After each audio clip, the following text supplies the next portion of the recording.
ನಮಸ್ತೆ ಪ್ರಾಣೇಶ್ ಪ್ರಣತವಿಭವಾಯಾವನಿಮಗಾಹ ನಮಃ ಸ್ವಾಮಿನ್ ರಾಮಪ್ರಿಯತಮಃ ನಮನ್ ಗುರುಗುಣ ನಮಸ್ತುಭ್ಯಂ ಭೀಮಪ್ರಬಲತಮಕೃಷ್ಣೇಷ್ಟ ಭಗವನ್ ನಮಃ ಶ್ರೀಮನ್ಮಧ್ವಪ್ರದಿಶ ಸುದೃಶನ್ನೋ ಜಯ ಜಯ ಶ್ರೀ ಗುರುಭ್ಯೋ ನಮಃ. ನಾರಾಯಣಂ ಸುರಗುರುಂ ಜಗದೇಕನಾಥಂ ಭಕ್ತಪ್ರಿಯಂ ಸಕಲಲೋಕನಮಸ್ಕೃತಂಚ ತ್ರೈಗುಣ್ಯವರ್ಜಿತಮಜಂ ವಿಭುಮಾದ್ಯಮೀಶಂ ವಂದೇ ಭವಗ್ನಂ ಅಮರಾಸುರಸಿದ್ಧವಂದ್ಯಂ. ನಾರಾಯಣಂ ನಮಸ್ಕೃತ್ಯ ನರಂ ಚೈವ ನರೋತ್ತಮಂ ದೇವೀಂ ಸರಸ್ವತೀಂ ವ್ಯಾಸಂ ತತೋ ಜಯಮುದೀರಯೇ. ವೇದವ್ಯಾಸರ ಭಗವದ್ಗೀತೆಯ ಚಿಂತಕರಿಗೆ ವಂದನೆಗಳು. ಇದು ಅಧರ್ಮ ಅಂತ ಅರ್ಜುನ ಕೃಷ್ಣನಲ್ಲಿ ಗಾಬರಿಯಿಂದ ಹೇಳಿಕೊಂಡ. ಕೃಷ್ಣ ಅರ್ಜುನನಿಗೆ ಉತ್ತರ ಕೊಟ್ಟದ್ದು ಮತ್ತೆ ಧರ್ಮ ಕುಸಿದಾಗ, ಅಧರ್ಮ ಬೆಳೆದಾಗ ನಾನು ಬರ್ತೇನೆ ಅಂತ. ಅದನ್ನು ನಿನ್ನೆ ಗೆರೆಯನ್ನು ನಾನು ಓದಿ ಹೇಳಿದ್ದೆ, ಯದಾ ಯದಾ ಹಿ ಧರ್ಮಸ್ಯ ಅಂತ ಹೇಳಿ. ಅದಾಗಲೇ ಮೊದಲಿಗೇನೆ ಅಧರ್ಮ ಹೇಳ್ತಾ ಉಂಟಲ್ಲ ಅಂತ ಅರ್ಜುನ ಗಾಬರಿ ಪಟ್ಟಾಗಿದೆ. ಯಾವುದು ಅಧರ್ಮ ಯಾವುದು ಧರ್ಮ ಅನ್ನುವುದರ ಬಗ್ಗೆ ಎಚ್ಚರ ಇಲ್ಲದೆ ನಮ್ಮ ಗುರುಗಳು ಬನ್ನಂಜಿಯವರು ಹೇಳ್ತಿದ್ರು, ಮರೆಯಲ್ಲಿ ಕೂತು ಚಾಕುವನ್ನು ಹಾಕಿದರೆ ತಪ್ಪು ಅಂತ ನಾವು ಗಟ್ಟಿಯಾಗಿ ಹೇಳಲಿಕ್ಕೆ ಬರ್ತದೆ.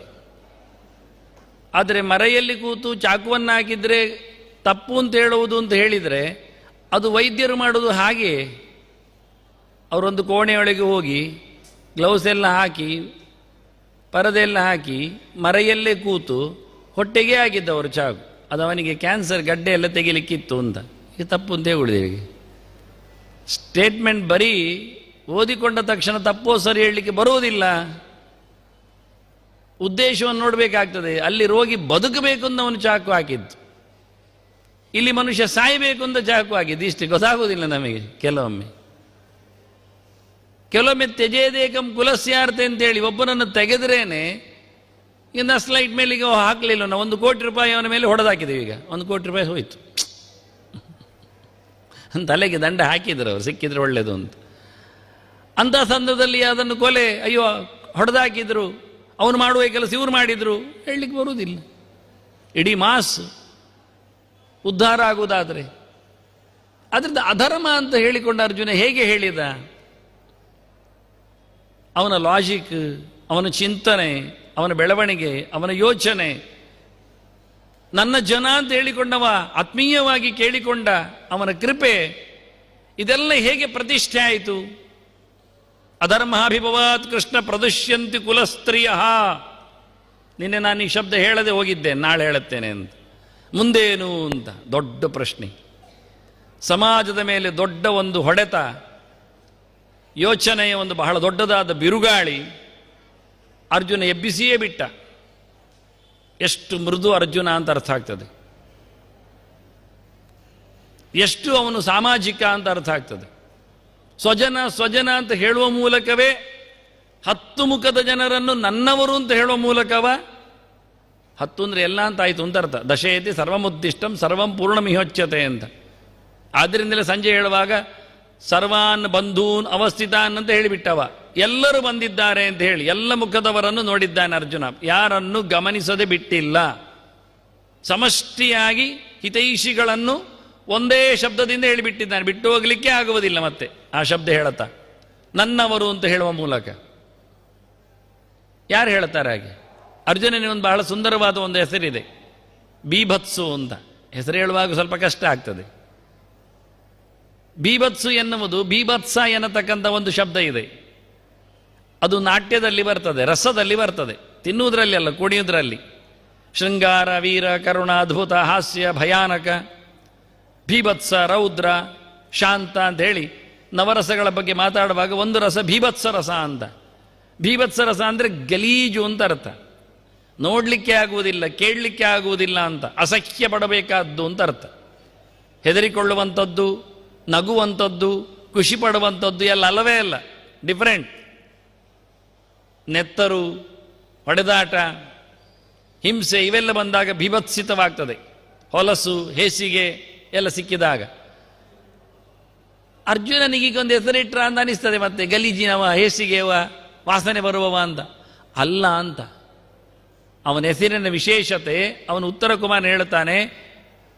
ಉತ್ತರ ಕುಮಾರನ ಅವನು ಪ್ರಶ್ನೆ ಮಾಡಿದ್ದು, ನಾನು ಅರ್ಜುನ ಅಂದವ ಗೋಗ್ರಹಣ ಕಾಲದಲ್ಲಿ. ಅದಕ್ಕೆ ಉತ್ತರವನಿಗೆ ಕ್ರಾಸ್ ಮಾಡೋದು, ಅಲ್ಲ ನೀನು ಅರ್ಜುನ ಅಂತ ಗ್ಯಾರಂಟಿ ನನಗೆ ಗೊತ್ತಾಗ್ತದೆ, ಅರ್ಜುನನ 10 ಹೆಸರು ಹೇಳಿ ನೋಡುವ ಅಂತ. ಆಗ ಹೇಳಿಬಿಟ್ಟ ಅರ್ಜುನ, ಓ ಹೌದು ನೀನೇ ನೋಡಿ. ಅರ್ಜುನ ಹತ್ರ ಅವನ 10 ಹೆಸರು ಕೇಳಿ ಕನ್ಫರ್ಮ್ ಮಾಡಿ ಮತ್ತೆ ಹೇಳ್ತಾನೆ, ಅದಕ್ಕೆ ಯಾಕೆ ಅರ್ಥ ಹೇಳು, ಸುಮ್ಮನೆ ಹೆಸರು ಕಲ್ತಿರ್ಬೋದು ನೀನು ಎಲ್ಲಿ ಅದು ಬಾಯ್ಪಾಠ ಮಾಡಿ, ಅದು ಅರ್ಥ ಆಗ್ಬೇಕು ಅವನಿಗೆ ಅಂತ. ಆಗ ಅರ್ಥ ಹೇಳ್ತಾನೆ, ಯಾವ ಕಾಲದಲ್ಲಿಯೂ ಹೇಸಿಗೆ ಪಡುವಂಥ ಕೆಲಸವನ್ನು ಮಾಡದೆ ಇರುವವನು ಎನ್ನುವ ಅರ್ಥದಲ್ಲಿ ಬೀಭತ್ಸು ಅಂತ. ಎಂತಹ ಸಂದರ್ಭದಲ್ಲಿಯೂ ಗಲೀಜು ಆಗುವ ಹಾಗೆ ಅವನು ವರ್ಕ್ ಮಾಡುವುದಿಲ್ಲ ಅಂತ. ಶುದ್ಧ, ಮಿಸ್ಟರ್ ಕ್ಲೀನ್ ಅನ್ನುವ ಅರ್ಥದಲ್ಲಿ ಸ್ವಚ್ಛವಾದ ಕೆಲಸ. ರಣಾಂಗಣದಲ್ಲಿಯೂ ಸಿಕ್ಕಾಪಟ್ಟೆ ಹೊಡೆಯುವುದು ಏನಿಲ್ಲ, ಕ್ರೌರ್ಯ ಇಲ್ಲ. ಅಷ್ಟು ಹೃದಯ ಮೃದುತನ ಅದು ಅರ್ಜುನನಲ್ಲಿ ಇರಲಿಕ್ಕಾಗಿ ಎಲ್ಲರನ್ನು ನೋಡಿದಾಗ ನನ್ನವರು ಒಂದು ವಿಶಾಲವಾದ ದೃಷ್ಟಿಯಿಂದ ಹೇಳಿಬಿಟ್ಟು. ಕೆಟ್ಟವರು, ಅನ್ಯಾಯ ಮಾಡಿದವರು ಎಲ್ಲ ಗೊತ್ತವನಿಗೆ. ಹೇಳ್ತಾನೆ, ಹತ್ವೈತಾನ್ ಆತ ತಾಯಿನಃ ಅಂತಾನೆ. ನನಗೆ ಗೊತ್ತು ಕೃಷ್ಣ, ಬೆಂಕಿ ಹಾಕಿದವರು ಇಲ್ಲಿದ್ದಾರೆ, ವಿಷ ಉಣಿಸಿದವರು ಇಲ್ಲಿದ್ದಾರೆ, ಮನೆಯ ಹೆಣ್ಮಗಳ ಮೇಲೆ ಕೈ ಹಾಕಿದವರು ಇಲ್ಲಿದ್ದಾರೆ, ಸೊತ್ತು ಕಬಳಿಸಿದವರು, ನೆಲ ಕಸಿದುಕೊಂಡವರು ಇಲ್ಲಿದ್ದಾರೆ, ಗೊತ್ತು ಅಂದ. ಆದರೂ ಅವರ ಮೇಲೆ ಹೊಡೆದು ಹಾಕಿ ನನ್ನವರನ್ನು ಇಲ್ಲ ಮಾಡುವುದು ನನಗೆ ಇಷ್ಟ ಆಗುವುದಿಲ್ಲ ಅಂತ ಹೇಳಿಬಿಟ್ಟ. ನೋಡಿ, ಇದು ಅವನದ್ದು ವಿಚಾರಧಾರೆ. ಬಹಳ ದೊಡ್ಡ ಮಟ್ಟಿನ ವಿಚಾರಧಾರೆ ಅರ್ಜುನನದ್ದು. ಅಂದರೆ ಅಧರ್ಮಾಭಿಭವಾತ್ ಕೃಷ್ಣ ಪ್ರದುಷ್ಯಂತಿ ಕುಲಸ್ತ್ರೀಯ ಅಂತ ಒಪ್ಪಲೇಬೇಕಾದ ಒಂದು ಸಾಮಾಜಿಕ ಮೌಲ್ಯ. ಒಂದೊಮ್ಮೆ ಅಧರ್ಮ ಇಲ್ಲಿ ತಾಂಡವ ಮಾಡಿದರೆ ಮೊದಲು ಏಟು ಬೀಳುವಂಥದ್ದು ಹೆಣ್ಮಕ್ಕಳ ಮೇಲೆ, ಅದರಲ್ಲಿಯೂ ಕುಲಸ್ತ್ರೀಯ ಅಂತಾನೆ, ಒಳ್ಳೆಯ ಹೆಣ್ಮಕ್ಕಳ ಮೇಲೆ ಅಂತ ಶಬ್ದ ಬಹಳ ಚೆನ್ನಾಗಿ ಪ್ರಯೋಗ ಮಾಡುತ್ತೆ. ಸುಶೀಲೆಯರ ಮೇಲೆ, ಶೀಲವಂತರ ಮೇಲೆ ಇದರ ಪ್ರಭಾವ ಬೀರ್ತದೆ, ಹಾಳಾಗ್ತಾರೆ. ಅವು ಹೇಳುತ್ತೆ, ಹೆಚ್ಚು ಹಾಳಾಗ್ತಾರೆ. ಅದರಿಂದ ಅವನದ್ದು ಮುಂದುವರಿಕೆ ಕೇಳುವ, ಇದಕ್ಕೆ ಕೋಟಿಕ್ರಮ ಅಂತಾರೆ. ಒಂದರ ನಂತರ ಯಾಕೆ, ಏನು, ಮತ್ತೆ ಹೇಗೆ ಅಂತ ಅದನ್ನು ಬಿಲ್ಡಪ್ ಮಾಡಿ ಗಟ್ಟಿ ಮಾಡುವಂಥದ್ದನ್ನು ಸಿದ್ಧಾಂತ ಚಿಂತನೆಯಲ್ಲಿ ಕೋಟಿಕ್ರಮ ಅಂತ ಕರೀತಾರೆ. ನಿಮಗೆಲ್ಲದು ಗೊತ್ತಾಗಲಿಕ್ಕಿಲ್ಲ, ಈಗೆಲ್ಲ ನಡೆಯುವುದಿಲ್ಲ ಅದೆಲ್ಲ. ಸ್ತ್ರೀಷು ದುಷ್ಟಾಸು ವಾರ್ಷ್ಣೇಯ ಜಾಯತೆ ವರ್ಣಸಂಕರ. ಸಾಹಿತ್ಯದ ಮುಖದಲ್ಲಿ ಕೇಳಿಕೊಂಡ್ರದಕ್ಕೆ ಮಾಲೋಪಮೆ ಅಂತಾರೆ. ಕೆಲವೊಮ್ಮೆ ರಾಶಿ ಕಟ್ಟಲೆ ಹೇಳುತ್ತಾ ಹೋಗುವುದು, ಒಂದರ ನಂತರ ಇನ್ನೊಂದಂತರ ಉತ್ಪ್ರೇಕ್ಷೆ ಮಾಡ್ತಾ, ಹಾಗಾಗ್ಬೋದು, ಹೀಗಾಗ್ಬೋದು, ಅದಾಗಿರ್ಬೋದು, ಇನ್ನೊಂದಾಗಿರ್ಬೋದು ಅಂತ ಹೇಳ್ತಾ ಹೋಗುದು. ಅದನ್ನು ಇಲ್ಲಿ ಉಲ್ಲೇಖ ಮಾಡ್ತಾನ ಅವನು. ನನಗೊಂದು ಸರ್ತಿ ನೋಡುವಾಗ ಭ್ರಮತೀವ ಚ ಮೇ ಮನಃ ಸೀದಂತಿ ಮಮ ಗಾತ್ರಾಣಿ ವೇಪತುಶ್ಚ ಶರೀರೇಮೆ. ಇದೆಲ್ಲ ಸಾಹಿತ್ಯಿಕ ಮುಖ. ನಡುಕ ಉಂಟಾಗ್ತದೆ, ಗಾಂಡೀವ ಚಾರ್ತದೆ, ಮುಷ್ಟಿಗಟ್ಟಿ ಆಗ್ತಾ ಇಲ್ಲ, ಬೆವರು ಬರ್ತಾ ಉಂಟು, ತಲೆ ಸುತ್ತು ಬರ್ತಾ ಉಂಟು. ಅವು ಹೇಳುದು ಗಮ್ಮತ್ತು. ಒಂದರ ಮೇಲೆ ಒಂದು ಪಕ್ಕ ಯಾರೋ ಹೇಳಿಕೊಟ್ಟದ್ದು ಅನಿಸ್ಬೇಕು. ಶಾಲೆ ಚಕ್ಕರ್ ಮಾಡಲಿಕ್ಕೆ ಕೆಲವು ಹೇಳುದುಂಟು, ಇದು ಹೀಗೇಳು ಇನ್ನೊಂದು ಹೇಳು ಮತ್ತೊಂದು ಹೇಳುವ ಅಂತ. ಎಲ್ಲಿಯಾದ್ರು ಬಿಟ್ಟಾರು ಅಂತ ಅವರೆಲ್ಲ ಕೇಳಿಕೊಂಡ್ರು. ಸಮವಾಗಿ ಹೇಳ್ತಾ ಇದ್ಯಲ್ಲ, ಕರೆಕ್ಟ್ ಇದ್ದು ಕೂತ್ಕೊ ಅಂತಾರೆ. ಅಲ್ಲಿ ಮುಗಿದೋಯ್ತು, ಒಂದೇ ಪೆಟ್ಟಲ್ಲಿ ಕೆಳಗೆ ಬೀಳ್ತಾನವ. ಇಷ್ಟು ಹೇಳಲಿಕ್ಕೆ ಸರಿಯಾಗಿ ಹೇಳಿದ್ಯಲ್ಲ ನೀನು, ಆದ್ರೆ ನೀನು ಸಮ ಇದ್ದಿಂದ ಕೂತ್ಕೊ. ಯಾಕೆ ಅಧ್ಯಾಪಕರು ಬಹಳ ಸರ್ತಿ ಈಗೆಲ್ಲ ಚಕ್ಕರ್ ಹಾಕಿಕೊಂಡೆಲ್ಲ ಮಾಡಿಕೊಂಡು ಬಂದವರ ಅಭ್ಯಾಸ ಉಂಟು ಅವರಿಗೆ. ಶುದ್ಧ ಕಳ್ಳನಾಗದವ ಪೊಲೀಸ್ ಪಕ್ಕ ಆಗುವುದಿಲ್ಲ ಅಂತ ಹೇಳಿಕೊಂಡ ಹಾಗೆ. ಸ್ತ್ರೀಷು ದುಷ್ಟಾಸು ವಾರ್ಷ್ಣೇಯ ಜಾಯತೆ ವರ್ಣಸಂಕರ. ಹೆಂಗಸರು ಹಾಳಾದರೆ ವಂಶವಾಹಿ ಹಾಳಾಗಿ ಹೋಗ್ತದೆ, ವರ್ಣಸಂಕರ ಆಗ್ತದೆ. ಅವರ ಕ್ರಮ, ಇವರ ಕ್ರಮ, ಇವರ ರಿವಾಜು, ಅವರ ಹಂತ ಎಲ್ಲ ಮಿಕ್ಸ್ ಆಗ್ತದೆ, ಹೆಚ್ಚು ಕಡಿಮೆ ಆಗ್ತದೆ. ಆಗಲಿ. ಸಂಕರೋ ನರಕಾಯೈವ ಕುಲಜ್ಞಾನಾಂ ಕುಲಸ್ಯ ಚ. ಈ ಬೆರಕೆ ಆಗಿಬಿಟ್ರೆ ಏನಾಗ್ತದೆ ಕೇಳಿದರೆ, ಅದು ಒಂದು ದೃಷ್ಟಿಯಿಂದ ಮನೆಯಲ್ಲಿಯೂ ನರಕ, ಸಮಾಜದಲ್ಲಿಯೂ ನರಕ ಸ್ಥಿತಿಯನ್ನು ಉಂಟು ಮಾಡ್ತದೆ. ಮಾಡಿದವರಿಗೂ ಮಾಡಿಸಿದವರಿಗೂ. ಕುಲಜ್ಞಾನಂ ಕುಲಸ್ಯ ಚ. ಕುಲ ಕೆಡಿಸಿದವರಿಗೂ ವಂಶ ಬೆಳೆಸಿದವರಿಗೂ ಇದರದ್ದು ಎಫೆಕ್ಟ್ ಬೀಳ್ತದೆ. ಸಂಕರೋ ನರಕಾಯ ಇವ. ಅದು ಈಗ ಮಾತ್ರ ಅಲ್ಲ, ಮುಂದೆಯೂ ಒಳ್ಳೆಯದಾಗುವುದಿಲ್ಲ. ಪತಂತಿ ಪಿತರೋ ಹ್ಯೇಷಾಂ ಲುಪ್ತ ಪಿಂಡೋದಕ ಕ್ರಿಯಾ. ಯಾವ ಜಾತಿಯವ, ಎಲ್ಲಿ ಹುಟ್ಟಿದವ, ಯಾರಿಂದ ಬಂದವ, ಏನು ಮಾಡಿದವ ಹೇಳಿ ಸಸೂತ್ರ ಸಂಸ್ಕಾರ ಇಲ್ಲದೆ ಯಾವ ಅಪ್ಪನಿಗೆ ಯಾರು ಮಗ, ಯಾರಿಗೆ ಯಾರು ಪಿಂಡ ಕೊಡೋದು, ಎಲ್ಲಿ ಯಾರು ತರ್ಪಣ ಹಾಕುವುದು ಗೊತ್ತಾಗೋದಿಲ್ಲ. ಕೊನೆಗೆ ಅರ್ಧ ದೇಹ ಸುಡ್ಲಿಕ್ಕೆ, ಅರ್ಧ ದೇಹ ಹೂಳ್ಲಿಕ್ಕೆ ಅಂತ ಶುರು ಮಾಡ್ತಾರೆ. ಅದು ಕೆಲವರು ಮತ್ತೆ ಬಂದು ಹೇಳ್ತಾರೆ, ಅದು ಉದ್ದಕ್ಕೆ ಅಡ್ಡ ಮಾಡುವುದಾ, ಅಡ್ಡಕ್ಕೆ ಅಡ್ಡ ಮಾಡುವುದಾ ಅಂತ. ಆ ಅರ್ಧದಲ್ಲಿಯೂ ಮೇಲ್ಮುಖವನ್ನು ಸುಡುವುದಾ, ಕೆಳಭಾಗವನ್ನು ಹೂಳುವುದಾ ಅಂತ. ಇದು ಆಗುವುದಿಲ್ಲ. ಕೊನೆಗೆ ನಾವು ಸಮುದ್ರ ಮಥನಕ್ಕೆ ಬಂದಾಗ ಎಲ್ಲರೂ ಸೇರಬೇಕು ಅಂದಾಗ ರಾಕ್ಷಸರು ಬಂದರು, ದೇವತೆಗಳು ಬಂದರು, ಹಿಡೀರಿ ಅಂತ ಹೇಳಿದರು. ಹಿಡಿಲಿಕ್ಕೆ ಶುರು ಮಾಡಿದರು. ಆಗ ಸ್ವಲ್ಪ ಹೊತ್ತಿನಲ್ಲಿ ಅಸುರರು ಹೇಳ್ತಾರೆ, ಗಲೀಜು ಎಂಥದ್ದು, ನಮಗೆ ಬಾಲ ಕೊಟ್ಟಿದ್ದಾರೆ, ಇವರು ತಲೆ ಸಮ ಉಂಟ. ಅಹೇಹ ಪುಚ್ಛಂ ಅಮಂಗಲಂ. ಹಾವಿನ ಬಾಲ ಅತ್ಯಂತ ಅಮಂಗಳಾಗಿದೆ, ನಾವು ಬಾಲ ಹಿಡಿಯುವುದಿಲ್ಲ ಅಂತ ಹೇಳಿ ಸ್ಟ್ರೈಕ್ ಮಾಡಿದರು. ದೇವತೆಗಳು ಹೇಳಿದರು, ನಮಗೆ ಬಾಲ ಆದ್ರೇನು ಬಾಯಿ ಆದ್ರೇನು, ಬನ್ನಿ ಮಕ್ಕಳು ಹೇಳಿ ಈಚೆ ಕರೆದು ಅವರು ಬಾಲ ಹಿಡ್ಕೊಂಡ್ರು. ದೇವತೆಗಳು ಅದರದ್ದು ಮುಸುಣ್ಣಿನ ಭಾಗದಲ್ಲಿ ಇಟ್ಕೊಂಡ್ರು, ಎಳಿಲಿಕ್ಕೆ ವಾಸುಕಿದ್ದು. ಈಗೇನಾಯಿತು, ದೈತ್ಯರು ಈಚೆ ಬದಿಗೆ ಬಂದು ಹಾವಿನ ಮೋರೆ ಬದಿಯನ್ನು ಇಟ್ಕೊಂಡಿದ್ದಾರೆ. ದಂದಶೂಕ, ಅದು ದೊಡ್ಡ ಹೆಬ್ಬಾವಿನಾಗೆ. ಅವರು ಗಟ್ಟಿ ಹಿಡ್ಕೊಂಡು ಎಳಿತಾ ಏನಾಗಿದೆ ಅಂದ್ರೆ ಬಾಯಿಯ ದೊಂಡೆಯಲ್ಲಿ ಎಲ್ಲ ವಿಷ ಹೊರಗೆ ಬರಲಿಕ್ಕೆ ಶುರುವಾಗಿದೆ. ಬುಸು ಬುಸು ಕಾಗ್ತಾ ಉಂಟು. ಇವರೆಲ್ಲ ಕಪ್ಪಾಗಲಿಕ್ಕೆ ಕರಡಿ ಹೋಗ್ಲಿಕ್ಕೆ ಶುರುವಾಗಿದ್ದಾರೆ. ಬೇಕಾ? ಅದರ ಬದಲಿಗೆ ಅಮಂಗಳವಾದ ಬಾಲವೇ ಆಗಿರ್ತಿರ್ಲಿಲ್ವ? ನಮಗೆ ಕೆಲವೊಮ್ಮೆ ಚಾಯ್ಸ್ ಎಲ್ಲ ಆಗೋದು ಹೀಗೆ. ಕೆಲವೊಮ್ಮೆ ಅದಲ್ಲ, ಇದು ಬೇಕು, ಇದಲ್ಲ, ಅದಲ್ಲ ಹೇಳಿಕೊಂಡು ಮತ್ತೆ ಹೋಗಿ ಬೀಳುವುದು ಹೊಂಡಕ್ಕೆ. ನಮ್ಮ ಹಣೆ ಬರದಲ್ಲಿ ಏನುಂಟು ಅದೇ ಆಗ್ತದೆ ಹೊರತು ತಪ್ಪಿಸ್ಲಿಕ್ಕೆ ಬರುವುದಿಲ್ಲ. ಸಹಜವಾಗಿ ಒಳ್ಳೆಯದವರಿಗೆ ಕೊಟ್ಟಿದ್ರೆ, ಸುಲಭವಾಗಿ ಹೇಳಿದರೆ ಹೋಗಿ ನಮಗೆ ಬಾಯಿ ಬದಿ ಬೇಕು ಹೇಳಿಕೊಂಡು ಒದಾಟ ಭಟ್ರು. ಹಾಗೆ ನಮಗೆ ಕನ್ಫ್ಯೂಸ್. ಎಂತ ಮಾಡೋದು? ಮೇಲಿನ ಭಾಗವೋ, ಕೆಳಗಿನ ಭಾಗವೋ, ಆಚಿನ ಭಾಗವೋ, ಈಚಿನ ಭಾಗವೋ. ಮತ್ತೆ ಅವರು 1 ವರ್ಷ ಹೂಗ್ತಿಡುವ, ಮತ್ತೊಂದು ವರ್ಷ ಸುಟ್ಟಾಕುವ, ಮತ್ತೆ ತೆಗೆಯುವ ಅದನ್ನು. ಇದೆಲ್ಲ ಮತ್ತೆ ಇದನ್ನು ಅಸ್ಥಿಯನ್ನು ಎಲ್ಲಿ ಹಾಕುವುದು, ಅದು ಕೆಲವರಿಗೆ ಡೌಟ್. ಮತ್ತೆ ಹೀಗೆ ಒಟ್ಟಾರೆ ಅವರಿಗೆ ಪಿಂಡ ಹಾಕುವವರಿಲ್ಲ, ತರ್ಪಣ ಕೊಡುವವರಿಲ್ಲ, ಸದ್ಗತಿ ಆಗುವುದಿಲ್ಲ. ಯಾರು ವ್ಯಕ್ತಿ ಅವನಿಗೆ ಮುಂದುವರಿಯುವವನು ಸಕ್ಸೆಸರ್ ಅರ್ಥ ಆಗುವುದಿಲ್ಲ. ಎಷ್ಟು ಬಗೆಯ ಮಕ್ಕಳನ್ನು ಹೇಳುವುದು ಗೊತ್ತಾಗುವುದಿಲ್ಲ. ಮತ್ತೆ ಒಟ್ಟಾರೆ ಹೆಚ್ಚು ಕಡಿಮೆ ಆಗಲಿಕ್ಕೆ ಹೋಗಿ ಇದೆಲ್ಲ ಸಮಾಜದಲ್ಲಿ ಉತ್ಸಾದ್ಯಂತೆ ಜಾತಿ ಧರ್ಮ ಕುಲಧರ್ಮಾಶ್ಚ ಶಾಶ್ವತಾ. ಶಾಶ್ವತವಾದ ವೇದೋಕ್ತವಾದ ಸನಾತನವಾದ ಸಂಸ್ಕಾರಯುತವಾಗ ಏನೊಂದು ಪದ್ಧತಿಗಳಿವೆ, ರೀತಿ ರಿವಾಜುಗಳು, ಅವೆಲ್ಲ ತಪ್ಪಿ ಹೋಗ್ತದೆ. ಉತ್ಸಾದ್ಯಂತೆ ಜಾತಿ ಧರ್ಮ ಕುಲಧರ್ಮಾಶ್ಚ. ಯಾರ ವಂಶದವರ ಯಾವ ಚರಿತೆಗಳು ಸಸೂತ್ರವಾಗಿ ನಡೆಯುವುದಿಲ್ಲ, ಎಂಥದ್ದು ಇಲ್ಲ ಆಗ್ತದೆ. ಏನು ಮಾಡಬೇಕ ಕೇಳ್ತಾನೆ. ಯಾವ ಧರ್ಮಗಳನ್ನು ನಾವು ಬೆಳೆಸುವಂತಿಲ್ಲ, ಎಲ್ಲವೂ ಹಾಳೆ. ಎಲ್ಲವೂ ಯಾವತ್ತು ಮನುಷ್ಯನಿಗೆ ಒಳ್ಳೇದು ಮಾಡೋದಕ್ಕಿಂತ ಹೆಚ್ಚು ಹಾಳು ಮಾಡಲಿಕ್ಕೆ ಇಷ್ಟ ಆಗೋದು. ಎಲ್ಲ ಸೇರಿಸುವುದು, ಒಳ್ಳೇದು ಸೇರಿಸುವುದಿಲ್ಲ. ಅವರು ಹೇಳಿ ಹೋಗ್ತಾರೆ, ಒಳ್ಳೆಯದಾಗೋದಾದ್ರೆ ಏನನ್ನು ಮಾಡಿಕೊಳ್ಳಿ, ಅದು ಯಾರು ಮಾಡೋದಿಲ್ಲ. ನೀವು ಕಲೀಲಿಕ್ಕೆ ಉಂಟ್ರೆ ಫ್ರೀ ಪೀರಿಯಡಿಗೆ ಏನಾದರೂ ಮಾಡಿರಿ ಹೇಳಿದರೆ ಎಲ್ಲ ಆಡೋದು ಬಿನ್ನು ಓದೋದಿಲ್ಲ. ಯಾರು ಹೇಳಲಿಕ್ಕೆ ಹೇಳ್ತಾರೆ ಡಾಳಾಗಿ. ಇನ್ನು 3 ದಿನ ಅಧ್ಯಾಪಕರು ಬರೋದಿಲ್ಲ, ಫ್ರೀ ಇದೆ ನಿಮಗೆ, ಏನು ಬೇಕಾದ್ರೆ ಓದಿಕೊಳ್ಳಿ ಹೇಳಿದರೆ ಏನು ಬೇಕಾದ್ರೆ ಓದಿಕೊಳ್ಳಿಯೇ ಹೇಳೋದು. ಆದರೆ ಒಂದು ಬಿಟ್ಟು ಮತ್ತೆಲ್ಲ ಮಾಡ್ತಾರೆ.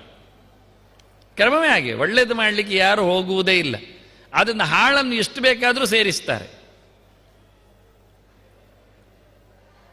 ನರಕೆ ನಿಯತಂ ವಾಸ ಭವತಿ ಇತ್ಯ ಅನುಶುಶ್ರಮ.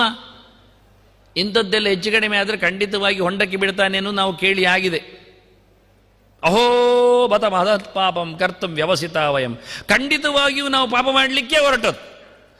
ಇವನ ಹತ್ರ ಮಾತಾಡ್ಲಿಕ್ಕೆ ಬಿಟ್ಟರೆ ಇನ್ನು 1 ಗಂಟೆ ಮಾತಾಡ್ತಾನೆ. ಹಾಗೆ ಇದ್ದದ್ದನ್ನೆಲ್ಲ ಹೇಳಿ ಇದಕ್ಕೆ ಕೋಟಿ ಕ್ರಮ ಹೆಸರು. ಒಂದರ ಮೇಲೆ ಒಂದು ಮೊದಲಿದ್ದು ತಪ್ಪಿತ ಮತ್ತು ಎಲ್ಲವನ್ನು ತಪ್ಪಿಸ್ತಾನೆ ಹೋಗ್ತೇವೆ ನಾವು.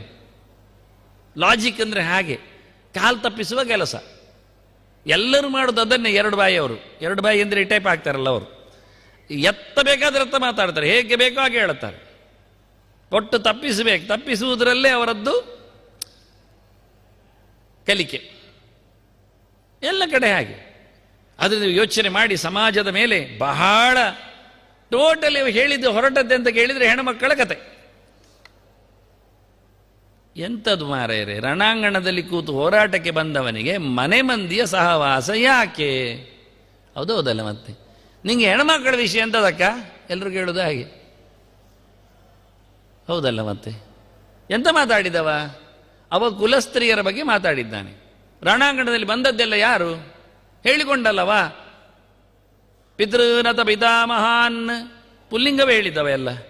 ಆಚಾರ್ಯಾನ್ ಮಾತುರಾನ್ ಭ್ರಾತೃನ್ ಪುತ್ರಾನ್ ಪೌತ್ರಾನ್ ಸಖೀಸ್ತತ ಶುಶುರಾನ್ ಸುಹೃದಶ್ಚೈವ ಸೇನೆಯೋರುಭಯೋರಭಿ. ಇವರೆಲ್ಲ ಗಂಡು ಮಕ್ಕಳಲ್ವಾ? ಇವರಿಗೆಲ್ಲ ಹೆಂಡತಿಯರೆಲ್ಲ ಇಲ್ವಾ? ಮತ್ತೆ ಇವರೆಲ್ಲ ಸಾಯಲಿಕ್ಕೆ ಬಂದದ್ದಲ್ಲ, ಹೇಳಿ ಆಯ್ತಲ್ಲವ. ಮದರ್ಥೇ ತೆಕ್ತ ಜೀವಿತ ಅನ್ನ, ಸತ್ತವರ ಇಲ್ಲಿ ಇರುವುದು ಅಂತ ಹೇಳಿಕೊಂಡವ. ಇನ್ನೆಂಥದ್ದು ಬೇಸತ್ತು.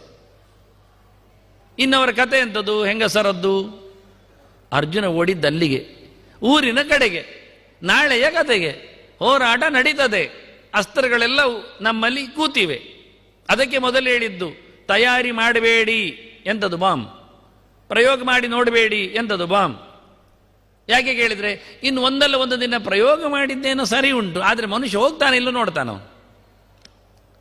ಒಬ್ಬ ರಾಜ ಬೇಟೆಗೆ ಬಂದ, ಬೇಟೆಯಾಡಿದ, ಸುಸ್ತಾಯಿತು.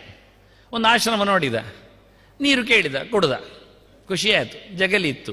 ಒಂದರ ಕ್ಷಣ ನಿದ್ದೆ ಮಾಡಿದ, ಮತ್ತೆ ಹೊರಟ. ಹೋಗುವಾಗ ಜಗಲಿಯಲ್ಲಿ ಅವನದ್ದು ಹೊರೆಯಿಂದ ತೆಗೆದ ಕತ್ತಿ ಇತ್ತು ಅಲ್ಲಿಯೇ, ಬಿಟ್ಟು ಹೋದವ. ಆಗ ಆಶ್ರಮದವ ಆಯುಧ ಅಂದ, ಇರಲಿ ನೆನಪಿಗೆ ಅಂದ. ಮತ್ತೊಮ್ಮೆ ಎಲ್ಲಿ ಅದು ಬರಲಿಕ್ಕಿದ್ರೆ ಅದು ಯಾರಾದ್ರು ಬಂದಿದ್ರೆ ಹೇಳಲಿಕ್ಕೆ ಆಗತ್ತೆ ಎಂದು ಸುಮಾರೇ ಇರುತ್ತೆ ಕತ್ತಿಯೆಲ್ಲ, ಬಿಟ್ಟು ಹೋದ. ಇವ ಆಶ್ರಮದಲ್ಲಿ ಕೂತವ ನೋಡಿದ, ಕತ್ತಿ ಪಕ್ಕದಲ್ಲಿದೆ. ಒಂದು ದಿವಸ ಎತ್ತಿ ನೋಡಿದ, ಓಹ್ ಭಾರ ಇದೆ. ಮಗದೊಂದಿನ ಕೈ ಮಾಡಿ ನೋಡಿದ, ಹರಿತಾ ಇದೆ. ಇನ್ನು ಕೆಲವು ದಿವಸಗಳಾದಾಗ ಅಲ್ಲಾಡಿಸ್ಲಿಕ್ಕೆ ನೋಡಿದ, ಅಲ್ಲಾಡ್ತದೆ. ಮತ್ತು ಸ್ವಲ್ಪ ಹೊತ್ತಿನಲ್ಲಿ ಹುಲ್ಲಿನ ಮೇಲೆ ಸ್ವಲ್ಪ ಪ್ರಯೋಗ ಮಾಡಿದ, ಕಿತ್ತೋಗ್ತದೆ. ಗಟ್ಟಿಮುಟ್ಟಿದ್ದ ರೆಂಬೆಯ ಮೇಲೆ ಹಾಕಿ ನೋಡಿದ, ತುಂಡಾಗ್ತದೆ. ಸಣ್ಣ ಪುಟ್ಟ ಪ್ರಾಣಿಗಳ ಮೇಲೆ ನೋಡಿದ ಪ್ರಯೋಗ ಮಾಡಿ, ಕತ್ತು ಹೋಗ್ತದೆ ಅದರದ್ದು ಕತ್ತಿಯಲ್ಲಿ. ಹೀಗೆ ಮಾಡ್ತಾ ಮಾಡ್ತಾ ಆಚೀಚೆ ಓಡಾಡುವ ಪ್ರಯಾಣಿಕರ ಮೇಲೂ ಶುರು ಮಾಡಿದ ಕತ್ತಿ ವರಸೆ. ತಾಗ್ತದ ನೋಡ, ರುಂಡ ಬೀಳ್ತದ, ಕಂಡೆ ಬೀಳ್ತದ ಅಂತ ನೋಡಿದ, ಮುಗೀತಲ್ಲ. ಕತ್ತಿ ಹತ್ತಿರ ಬಂದ ನಂತರ ಒಬ್ಬ ಜೋರಾದ ಕೊಲೆಗಾರನಾಗಿ ಬಿಟ್ಟ. ವಸ್ತು ಹತ್ತಿರದಲ್ಲಿದ್ದರೆ ತನ್ನಷ್ಟಕ್ಕೆ ಅದು ಪರಿವರ್ತನೆಗೊಳ್ಳುತ್ತದೆ, ಮನಸ್ಸು ಎಳಿತದೆ. ನಿಗ್ರಹ ಬಹಳ ಕಷ್ಟ, ಹೇಳಲಿಕ್ಕೆ ಸುಲಭ, ಆದರೆ ಆಗುವುದಿಲ್ಲ ಇದ್ದಾಗ. ಕರೆದದ್ದು ವಾಸನೆ ಬರುವಾಗಲೇ ಹೊಟ್ಟೆಯಲ್ಲಿ ಏಳುತ್ತದೆ, ಜಾಗ ಎಲ್ಲ ಜಾಸ್ತಿ ಮಾಡಿಕೊಳ್ತದೆ, ತನ್ನಷ್ಟೇ ಎಕ್ಸ್ಪೆನ್ಷನ್ ಆಗ್ತದೆ, ಬಾಯಲ್ಲಿ ರಸಗಳು ಬರ್ತವೆ. ವೈದ್ಯರು ಹೇಳಿದ್ದು ಆಗ ಮರೆತು ಹೋಗ್ತದೆ. ಅವರು ಹೇಳಿದ್ದಾರೆ, ಕೊನೆಗೆ ಇವನೇ ಸಮಜಾಯಿಸಿಕೊಡ್ತಾನೆ. ವೈದ್ಯರು ಹೇಳಿದ್ದಾರೆ 4ಕ್ಕಿಂತ ಜಾಸ್ತಿ ತಿನ್ನಬೇಡ, ಪೋಡಿ ಹೇಳಿದ್ದ ಅಷ್ಟೇ ಅಂತ. ನಿಜವಾಗಿ ಎಣ್ಣೆದ್ದು ಮೂಸಬೇಡ, ಮುಟ್ಟಬೇಡ ಹೇಳಿದ್ದಾರೆ, ಆದರೆ ನಾವೇ ಲೆಕ್ಕ ಹಾಕೋದು 4ಕ್ಕಿಂತ ಜಾಸ್ತಿ ಬೇಡ ಹೇಳಿದ್ದಾರೆ, ತೊಂದರೆ ಇಲ್ಲ ಅಂತ. ಕೊನೆಗೆ ತಿನ್ನುವಾಗ 16 ಆಗಿರ್ತದೆ. ಅದು ಹೇಗೆ ಹೇಳಿದ? ಅದು ಒಂದು ಸರ್ತಿಗೆ ಹೇಳಿದ್ದಲ್ಲ, ಅವರು 4 ಸರ್ತಿಗೆ ತಿನ್ನುವಾಗ ಮಾತ್ರ ಹೇಳಿದ. ಇವನೇ ಬದಲಾಯಿಸು, ಅರ್ಥ ಎಷ್ಟೋ ಮಾಡಲಿಕ್ಕೆ ಆಗ್ತದೆ. ಯಾಕೆ? ಪಕ್ಕದಲ್ಲಿ ಬಂದಾಗೆ ಹಾಗೆ ಆಗ್ತದೆ. ಮನುಷ್ಯನನ್ನು ಎಳಿತಾವೆ. ಅವನು ಸೂರ್ಯ ಹೋಗ್ತಾನೆ, ಕೊನೆಗೆ ಹೇಳ್ತಾನೆ, ಎಂತಾದ್ರೂ ಉಪ್ಪು ಹುಳಿಕಾರ ತಿಂದ ದೇಹ ಅಲ್ವಾ ಅಂತಾನೆ. ಅವನು ಮತ್ತಷ್ಟು ವೈದ್ಯರ ಹತ್ರ ಹೇಳುವಾಗ ಒಂದು ಜೋರು ಮಾತ್ರೆ ಕೊಡಿ ಸಮ ಆಗ್ತದೆ ಹೇಳ್ತಾನೆ. ಅವನಿಗೆ ಆಸೆ ಉಂಟು ಬದುಕಬೇಕು ಅಂತ, ಆದರೆ ಅದಕ್ಕಿಂತ ದುಪ್ಪಟ್ಟು ಆಸೆ ತಿನ್ನಬೇಕು ಅಂತ ಉಂಟು. ಕೊನೆಗೂ ಹೇಳಿಕೊಳ್ತಾನೆ, ತಿನ್ನದೆ ಸಾಯುವುದಕ್ಕಿಂತ ಸಾಯುವುದು ಎಂದು ಸತ್ಯ, ಆದ್ದರಿಂದ ತಿಂದೆ ಸಾಯ್ತೇನೆ ಅಂತ ಹೇಳಿ ಪುಣ್ಯಾತ್ಮ 16 ವರ್ಷ ಗಟ್ಟಿ ಬದುಕ್ತಾನೆ ತಿಂದುಕೊಂಡು. ಕಮ್ಮಿ ಇಲ್ಲ. ಇದು ಮನುಷ್ಯನ ಭೋಗ ಲಾಲಸೆ ಎಂದರೆ. ದೇವರು ಲೋಕಕ್ಕೆ ಕಳಿಸ್ತಾನೆ ಉತ್ತಮನಾಗಿ ಎತ್ತರವನ್ನು ಸಂಪಾದನೆ ಮಾಡುವಂತ, ಆದರೆ ಅದನ್ನು ಮಾಡುವುದಿಲ್ಲವ. ಭೋಗ ಲಾಲಸೆಯಲ್ಲಿ ಕೂತು ಜಾತಿ ಶತೇಶು ಲಭತೆ ಭುವಿ ಮಾನುಷತ್ವಂ ತತ್ರಾಪಿ ದುರ್ಲಭತರಂ ಕಲಭೋ ದ್ವಿಜತ್ವಂ ಯಸ್ತನ್ನ ಪಾಲಯತಿ ಲಾಲಯತಿ ಇಂದ್ರಿಯಾಣಿ ತಸ್ಯಾಮೃತಂ ಕ್ಷರತಿ ಹಸ್ತಗತಂ ಪ್ರಮಾದಾತ್. ದೇವರು ಕೈಯಲ್ಲೇ ಅಮೃತ ಕೊಟ್ಟು ಕಳಿಸಿದ್ದಾನೆ. ಇವು ಆಡ್ತಾ ಅದನ್ನು ಕಳ್ಕೊಂಡು ಇಂದ್ರಿಯಗಳ ಲಾಲಸೆಯಲ್ಲಿ ಬೇಡದಿದ್ದದನ್ನೆಲ್ಲ ತಿಂದು ತಿರುಗಿ ಮತ್ತೆ ಎಂಥದ್ದು ವೃಕೋವಾ ವ್ಯಾಘ್ರೋವಾ ವರಾಹೋವಾ ದಂಶೋವಾ ಮಶಕೋವಾ ಕೀಟೋವಾ ಪತಂಗೋವಾ ಯದ್ಯದಾ ಭವತಿ ಅಂತಾರೆ. ನುಸಿಯೋ ನೊಣವೋ ಹಕ್ಕಿಯೋ ಹಾತೆಯೋ ಹಂದಿಯೋ ಹಾವೋ ನರಿಯೋ ತೋಳವೋ ಆಗಿಬಿಡ್ತಾನೆ. ಮನುಷ್ಯ ದೇಹದ ಸಾರ್ಥಕ್ಯ ಮಾಡಿಕೊಂಡಿಲ್ಲವ, ಎಲ್ಲ ಇಂದ್ರಿಯಗಳನ್ನು ರೈಟ್ ವೇಯಲ್ಲಿ ದುಡಿಸಿಕೊಳ್ಳಿಲ್ಲ, ಸಿಕ್ಕಿಬಿದ್ದ, ಪ್ರಾಣಿಗಳಾಗಿ ವರ್ತಿಸಿದ, ಪ್ರಾಣಿಗಳಾಗಿ ಬಂದ. ಅದನ್ನು ಇವನು ಬಹಳ ಚೆನ್ನಾಗಿ ಹೇಳುತ್ತಾನೆ. ನನಗೆ ಸಮಾಜದಲ್ಲಿನ ಹೆಣ್ಮಕ್ಕಳ ಬಗ್ಗೆ ಯೋಚನೆ ಬರ್ತಾ ಇದೆ, ಇಲ್ಲಿ ಬಂದವರೆಲ್ಲ ಸತ್ತೋಗಿ ಬಿಟ್ರೆ ಮುಂದವರ ಕಥೆ ಏನು ಅಂತ ದೂರವಾದ ಆಲೋಚನೆಯಲ್ಲಿ ನೆಲೆಗೊಂಡ ಇವ. ಯತ್ರ ನಾರ್ಯಸ್ತು ಪೂಜ್ಯಂತೆ ರಮಂತೆ ತತ್ರ ದೇವತಾಹ ಅಂತ ನಾವು ಕುಲಸ್ತ್ರೀಯರ ಬಗ್ಗೆ ಒಂದು ಕಣ್ಣೋಡಿಸಬೇಕು. ಅರ್ಜುನ ಅಷ್ಟು ಗಾಬರಿ ಆಗಲಿಕ್ಕೆ ಕಾರಣ ಅವನಷ್ಟು ಸಾಫ್ಟ್ನೆಸ್, ರಣಾಂಗಣದಲ್ಲಿ ಅಷ್ಟು ಸುಲಭವಾಗಿ ಆತ ಕರಗಬೇಕಾದರೆ ಪ್ರತಿಯೊಬ್ಬರ ಜೀವನ ಮೌಲ್ಯವನ್ನು, ಆಯುಷ್ಯದ ದೊಡ್ಡತನವನ್ನು ಪರಿಗ್ರಹಿಸಿ ಇವರ ಸತ್ತ ಬಳಿಕದ ಪಿಂಡ, ವರ್ಣ ಸಾಂಕರ್ಯ, ಹೆಣ್ಮಕ್ಕಳ ಬದುಕು ಇವನ್ನೆಲ್ಲ ಪ್ರತ್ಯೇಕವಾಗಿ ನೋಡಬೇಕಾದ್ರೆ ಆ ಕಾಲದಲ್ಲಿ ಆಗಲಿ ಯಾವ ಕಾಲದಲ್ಲಿ ಆಗಲಿ ಸನಾತನ ಧರ್ಮದ ಒಂದು ಧ್ವಜದ ಅಡಿಯಲ್ಲಿ ಹೆಣ್ಮಕ್ಕಳ ಬದುಕು ಹೇಗಿತ್ತು. ಮೊದಲ ದಿನವೇ ನಾವು ಇಡೀ ಮಹಾಭಾರತವನ್ನು ಕೈ ಎತ್ತಿಕೊಂಡು ಕೊಟ್ಟದ್ದೇ ಹೆಣ್ಮಕ್ಕಳ ತೆಕ್ಕೆಯಲ್ಲಿ. ವೇದವ್ಯಾಸರು, ತಪೋಮೂರ್ತಿಗಳು, ಬದರಿಯಲ್ಲಿ ನೆಲೆಗೊಂಡವರು, ಬಹಳಷ್ಟು ಬಾರಿ ಚಿಂತನೆಯನ್ನು ನಡೆಸಿಕೊಂಡು ಭಗವಂತನ ಸಾಕ್ಷಾತ್ ಅವತಾರರಾಗಿ ಬಂದವರು ತಾನು ಮಾಡಿದ ದಿವ್ಯ ಪ್ರಬಂಧವನ್ನು ಯಾರ ಕೈಯಲ್ಲಿಟ್ಟರು? ಸ್ತ್ರೀಯರ ಕೈಯಲ್ಲಿಟ್ಟರು. ಓದಿರಿ ಅಂತ ಹೇಳಿ, ತಿಳ್ಕೊಳ್ಳಿ ಅಂತ ತಿಳಿಸಿ. ಹಾಗಿರುವಾಗ ಅಂತಹ ಸ್ತ್ರೀಯರ ಉದಾತ್ತತೆ, ಅವರ ಬದುಕು, ಅವರ ಸ್ಥಾನಮಾನ ಸಹಜವಾಗಿ ಸಾಂಸ್ಕೃತಿಕವಾಗಿ ಹೇಗಿತ್ತು ಎನ್ನುವುದನ್ನು ಅರ್ಜುನ ಯಾಕೆ ಪರೀಕ್ಷಿಸಿದ? ಯತ್ರ ನಾರ್ಯಸ್ತು ಪೂಜ್ಯಂತೆ ರಮಂತೆ ತತ್ರ ದೇವತಾಹ ಅಂತ. ಎಲ್ಲಿ ಹೆಣ್ಮಕ್ಕಳು ಗಮ್ಮತ್ತಲ್ಲಿ ಇರ್ತಾರೆ ಅಲ್ಲಿ ದೇವತೆಗಳ ಎಲ್ಲ ಶಕ್ತಿಗಳು ಗಮ್ಮತ್ತಾಗಿರ್ತವೆ ಅಂತ. ಈ ಗೆರೆ ಓದಿಕೊಂಡವರು ಅರ್ಥ ಆಗಿಸಿಕೊಂಡ ಬಗೆ, ವ್ಯಾಖ್ಯಾನಿಸಿದ ರೀತಿ ನಿಮಗೊಂದು ಹೇಳಿಬಿಡ್ತೇನೆ. ಇರಲಿ, ಎಲ್ಲ ಜನರು ಇರ್ತಾರೆ ಅಂತ ಹೇಳಲಿಕ್ಕೆ. ಎಲ್ಲಿ ಹೆಣ್ಮಕ್ಕಳು ಖುಷಿಯಲ್ಲಿ ಇರ್ತಾರೋ ಅಲ್ಲಿ ದೇವತೆಗಳು ಪ್ರಸನ್ನರಾಗಿರ್ತಾರೆ. ಅದರ ಶಬ್ದಾರ್ಥ ಯತ್ರ ನಾರ್ಯಸ್ತು ಪೂಜ್ಯಂತೆ, ಎಲ್ಲಿ ಹೆಣ್ಮಕ್ಕಳಿಗೆ ಗೌರವ ಆಧಾರಗಳು ಇರ್ತವೆಯೋ ರಮಂತೆ ತತ್ರ ದೇವತಾಹ, ಅಲ್ಲಿ ದೇವತೆಗಳು ಆಡ್ತಾರೆ, ಗಮ್ಮತ್ತಲ್ಲಿ ಇರ್ತಾರೆ, ರಮಿಸುತ್ತಾರೆ. ಆ ಶಬ್ದವನ್ನು ನೇರ ಅನುವಾದ ಮಾಡಿದರೆ ಇವನಿಗೆ ಏನು ಅರ್ಥ ಆಯಿತು ಅಂದರೆ, ಮತ್ತೆಂಥದ ದೇವತೆಗಳೆಲ್ಲ ಹೆಣ್ಮರಳಲ್ಲ ಅಲ್ವಾ, ಅವರಿಗೆ ಹೆಣ್ಮಕ್ಳು ಖುಷಿಯಲ್ಲಿದ್ದರೆ ಅವರಿಗೂ ಗಮ್ಮತ್ತು ಕಾಣಲಿಕ್ಕೆ ಆಗ್ತದೆ ಅಂತ ಹೇಳಿಕೊಟ್ಟವರಿದ್ದಾರೆ. ಅರ್ಥ ದೇವತೆಗಳಿಗೆ ಅಪ್ಸರೆಯರ ಜೊತೆಯಲ್ಲಿ ಕುಣಿಯುವವರು. ನೀವು ಬನ್ನಿ ಹೇಳುವುದು ಯಾಕೆ ಸ್ವರ್ಗಕ್ಕೆ, ಅಪ್ಸರೆಯರು ಸಿಗ್ತಾರೆ ಅಂತ. ಇಲ್ಲಿ ಅವರೆಲ್ಲ ಪ್ರಚಾರ ಮಾಡ್ತಾ ಇದ್ದಾರೆ, ಒಂದನ್ನು ಕೊಲ್ಲಿರಿ, ಸ್ವರ್ಗದಲ್ಲಿ ನಿಮಗೆ 72 ಅಪ್ಸರೆಯರು ಬರಲಿಕ್ಕೆ ಹೇಳ್ತಾರೆ. ಅದು 72 ಯಾಕೆ, 73ನೇದಲ್ಲಿ ಹೋಯಿತು, ಅವ್ರಿಗೆ ಗೊತ್ತಿರೋದಿಲ್ಲ, ಅಷ್ಟೇ ಗೊತ್ತಿರೋದು ಅಲ್ಲಿ ಇರುವುದು ಅಂತ. ಪಾಪ ನಾಚಿಕೆ ಬಿಟ್ಟವ. ಒಂದಾದ್ರೂ ಅಪ್ಸರೆಯರ ಹೆಸರು ಹೇಳಿ ನೋಡುವ ಯಾರು ಅಂತ. ನನ್ನ ಪ್ರಶ್ನೆ ಪಬ್ಲಿಕ್ಕಿಗೆ, ಅದು ಯಾರು ಕರೀತಾರೆ ಅಂತ ಹೇಳಿದ್ದಲ್ಲ, ಕೊಂದು ಬನ್ನಿ 72 ಅಪ್ಸರೆಯರು ನಿಮ್ಮನ್ನು ಸ್ವಾಗತಿಸ್ತಾರೆ ಅಂತ ಹೇಳ್ತಾರಲ್ಲ, ಅದರಲ್ಲಿ ಒಂದು ಹೆಸರು ಹೇಳಿ ಅಪ್ಸರೆತ್ತು. ಅವರು ಯಾವುದೇ ಸಿದ್ಧಕಿಯನ್ನು ನೋಡಿಕೊಂಡು ಹೇಳಿ, ನನಗೆಂತಂದ್ರೆ ಹದೀಸ ಸಿದ್ಧಿಗೆ ಎಂದ ಬೇಕನ್ನು ನೋಡಿಕೊಂಡು ಹೇಳಿ, ಒಂದು ಅಪ್ಸರೆಯರ ಹೆಸರು ಹೇಳಿ, ನಾನು ತೋರಿಸ್ತೇನೆ ಪುರಾಣದ ಪುಟಗಳಲ್ಲಿ ಅವರನ್ನು, ಯಾರವರು ಏನು ಅಂತ. ಹೇಸಿಗೆ ಅದೊಂದು ಮತ್ತೆ ಸಿದ್ಧಾಂತ, ಅದೊಂದು ಧರ್ಮ, ಅದೊಂದು ಮತ. ಹೇಳುವ ರೀತಿ ನೋಡಿ, ಇವ ಅರ್ಥ ಮಾಡಿದ ಕತೆ ನೋಡಿ. ವಾಸ್ತವವಾಗಿ ಹೇಳಿದ್ದೇನೆ ವಿಷಯ, ದೇವತಾ ಶಕ್ತಿಗಳು ಎಲ್ಲೆಡೆ ತುಂಬಿದ್ದಾರೆ, ಎಲ್ಲೆಡೆ ಇದ್ದಾರೆ. ಅವರು ಯಾವತ್ತೂ ಇರ್ತಾರೆ. ಮಣ್ಣಿದೆ, ಭೂದೇವಿ ಇದ್ದಾಳೆ. ನೀರಿದೆ, ವರುಣ ಇದ್ದಾನೆ, ಬುಧ ಇದ್ದಾನೆ. ಗಾಳಿ ಇದೆ, ಪ್ರಾಣಶಕ್ತಿ ಇದೆ, ಪ್ರಾಣದೇವ ಇದ್ದಾನೆ, ವಾಯುದೇವ ಇದ್ದಾನೆ. ಬೆಂಕಿ ಇದೆ, ಅಗ್ನಿ ಇದ್ದಾನೆ. ಆದ್ದರಿಂದ ಮದುವೆ ಆಗುವುದಂತ ತಕ್ಷಣ ಅಗ್ನಿ ಸಾಕ್ಷಿಯಾಗಿ ಮದುವೆ ಆಗುವುದು ಹೇಳ್ತಾರೆ ಹೊರತು ಬೆಂಕಿ ಸಾಕ್ಷಿಯಾಗಿ ಹೇಳುವುದಿಲ್ಲ. I am the witness of the fire ಯಾರು ಹೇಳುವುದಿಲ್ಲ, ತಿಳಿಸಿಕೊಡುವುದಿಲ್ಲ. ಫೈರ್ ವಿಟ್ನೆಸ್ ಆಗುವುದಿಲ್ಲ. ವಿಟ್ನೆಸ್ ಆಗಲಿಕ್ಕೆ ಚೇತನ ಬೇಕು, ಸಾಕ್ಷಿ ಆಗಲಿಕ್ಕೆ ಜೀವ ಇರಬೇಕು. ಆದ್ದರಿಂದ ಅಗ್ನಿಯನ್ನು ಹೇಳುವುದು, ಅಗ್ನಿ ಚೇತನ ದೇವತೆ ಆಯಿತು. ಅದನ್ನ ಖಾಲಿ ಜಡವಾದ ವಸ್ತುವನ್ನು ಇಟ್ಕೊಂಡು ಯಾರು ನಾನು ಮೈಕ್ ಸಾಕ್ಷಿಯಾಗಿ ಮಾತಾಡ್ತೇನೆ ಹೇಳಿದ್ರೆ ನೀವು ಒಪ್ತೀರ ಅದನ್ನೆಲ್ಲ? ನಾಚಿಕೆ ಪಡ್ತೀರ? ಅದೇ ಮೈಕ್ ಸಾಕ್ಷಿ ಆಗ್ತದೆ? ಇರುವುದು ಸತ್ಯ ನನ್ನ ಪಕ್ಕದಲ್ಲಿ, ಅದುವೇ. ಆದರೆ ಹೇಳೋದೇನು? ಅದರಿಂದ ಎಲ್ಲ ಶಕ್ತಿಗಳಲ್ಲಿ ಸೊತ್ತುಗಳಲ್ಲಿಯೂ ದೇವತೆಗಳು ಇದ್ದಾರೆ ಎನ್ನುವುದು ದೊಡ್ಡ ಸಿದ್ಧಾಂತ. ಯಾವುದೆಲ್ಲ ಏನೆಲ್ಲ ಉಂಟು ಅದರೆಲ್ಲದರಲ್ಲಿಯೂ ದೇವತಾ ಶಕ್ತಿಗಳು ಇವೆ. ಪಂಚಭೂತಗಳದ್ದೇ ಎಲ್ಲ ವಿಕಾರಗಳು. ಆದ್ದರಿಂದ ಪಂಚಭೂತಗಳ ದೇವತೆಗಳು ಎಲ್ಲ ಕಡೆ ಇದ್ದೇ ಇದ್ದಾರೆ. ಯಾವುದೊಂದು ಪಂಚಭೂತಗಳಿಂದ ಆಚೆ ಇರುವುದೇ ಇಲ್ಲ. ಒಂದೋ ಮಣ್ಣಿನ, ಒಂದೋ ನೀರಿನ, ಒಂದೋ ಬೆಂಕಿಯ ವಿಕಾರಗಳು. ಅದು ತ್ರಿವೃತ್ಕರಣ. ಇದು ಮೂರು ಸೇರಿ ಆಗುವುದು. ಗಾಳಿ ಆಡ್ತದೆ, ಜಾಗ ಇರ್ತದೆ, ಆಕಾಶ. ಹಾಗಾಗಿ ಈ ಎಲ್ಲ ದೇವತಾ ಶಕ್ತಿಗಳು ಹೆಣ್ಮಕ್ಕಳು ಚೆನ್ನಾಗಿದ್ದರೆ ನಮಗೆ ಒಳ್ಳೆ ಅನುಗ್ರಹ ಮಾಡ್ತಾ ಇರ್ತಾರೆ, ಅವರು ಖುಷಿಯಲ್ಲಿ ಇರ್ತಾರೆ. ಅದೇ ಹೆಣ್ಮಕ್ಕಳು ಕೂಗಿನಲ್ಲಿ, ದುಃಖದಲ್ಲಿ, ಸಿಟ್ಟಿನಲ್ಲಿ, ಅನ್ಯಾಯವನ್ನು ಸಹಿಸಿಕೊಳ್ಳುತ್ತಾ, ನುಂಗಿಕೊಳ್ಳುತ್ತಾ, ಒದ್ದಾಟ ಪಡುತ್ತಾ ಇದ್ದರೆ ದೇವತೆಗಳು ಇಷ್ಟ ಆಗುವುದಿಲ್ಲ. ಯಾಕೆಂದರೆ ಮಣ್ಣು ನೀರು ಬೆಂಕಿಗಳನ್ನು ಹೆಚ್ಚು ಉಪಯೋಗಿಸಿಕೊಳ್ಳೋರು ಅವರು. ಮನೆಯಲ್ಲಿ ನಿತ್ಯ ಚೊಕ್ಕ ಮಾಡ್ತಾ ಇರ್ತಾರೆ,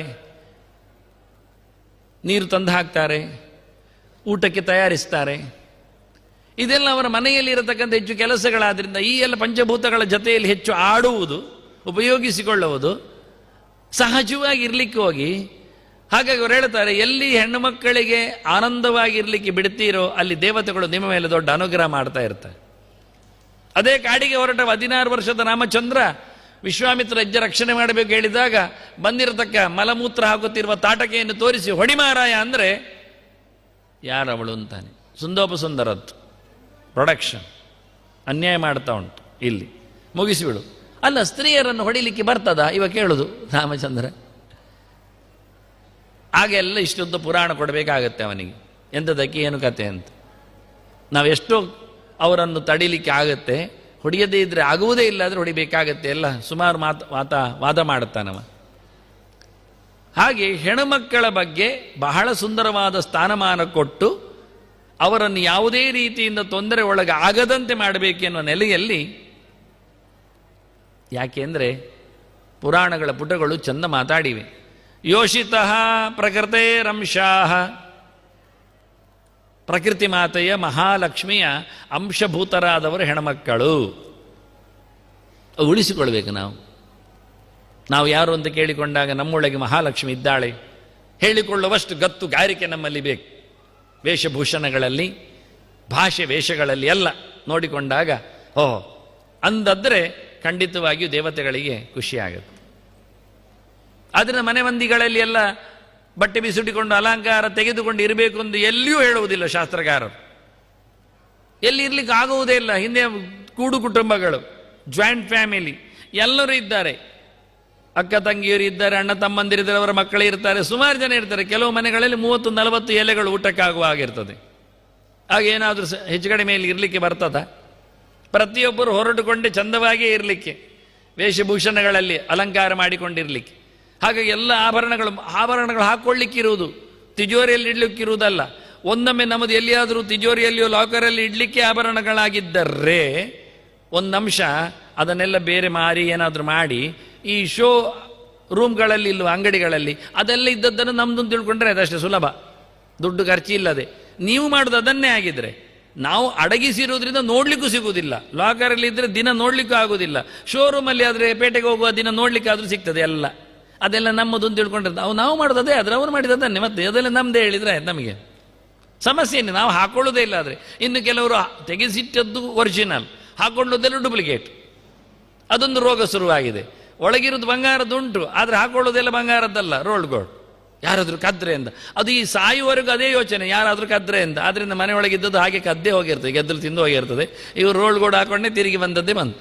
ಮಸ್ತು ಅವರ ಯೋಗ್ಯತೆಯಲ್ಲಿ ಬಂಗಾರ ಹಾಕುವ ಹಣೆ ಬರ ದೇವರು ಬರೀಲಿಲ್ಲ, ಪುಣ್ಯಕ್ಕೆ ಪ್ರಯೋಜನ ಆಗಲಿಲ್ಲ.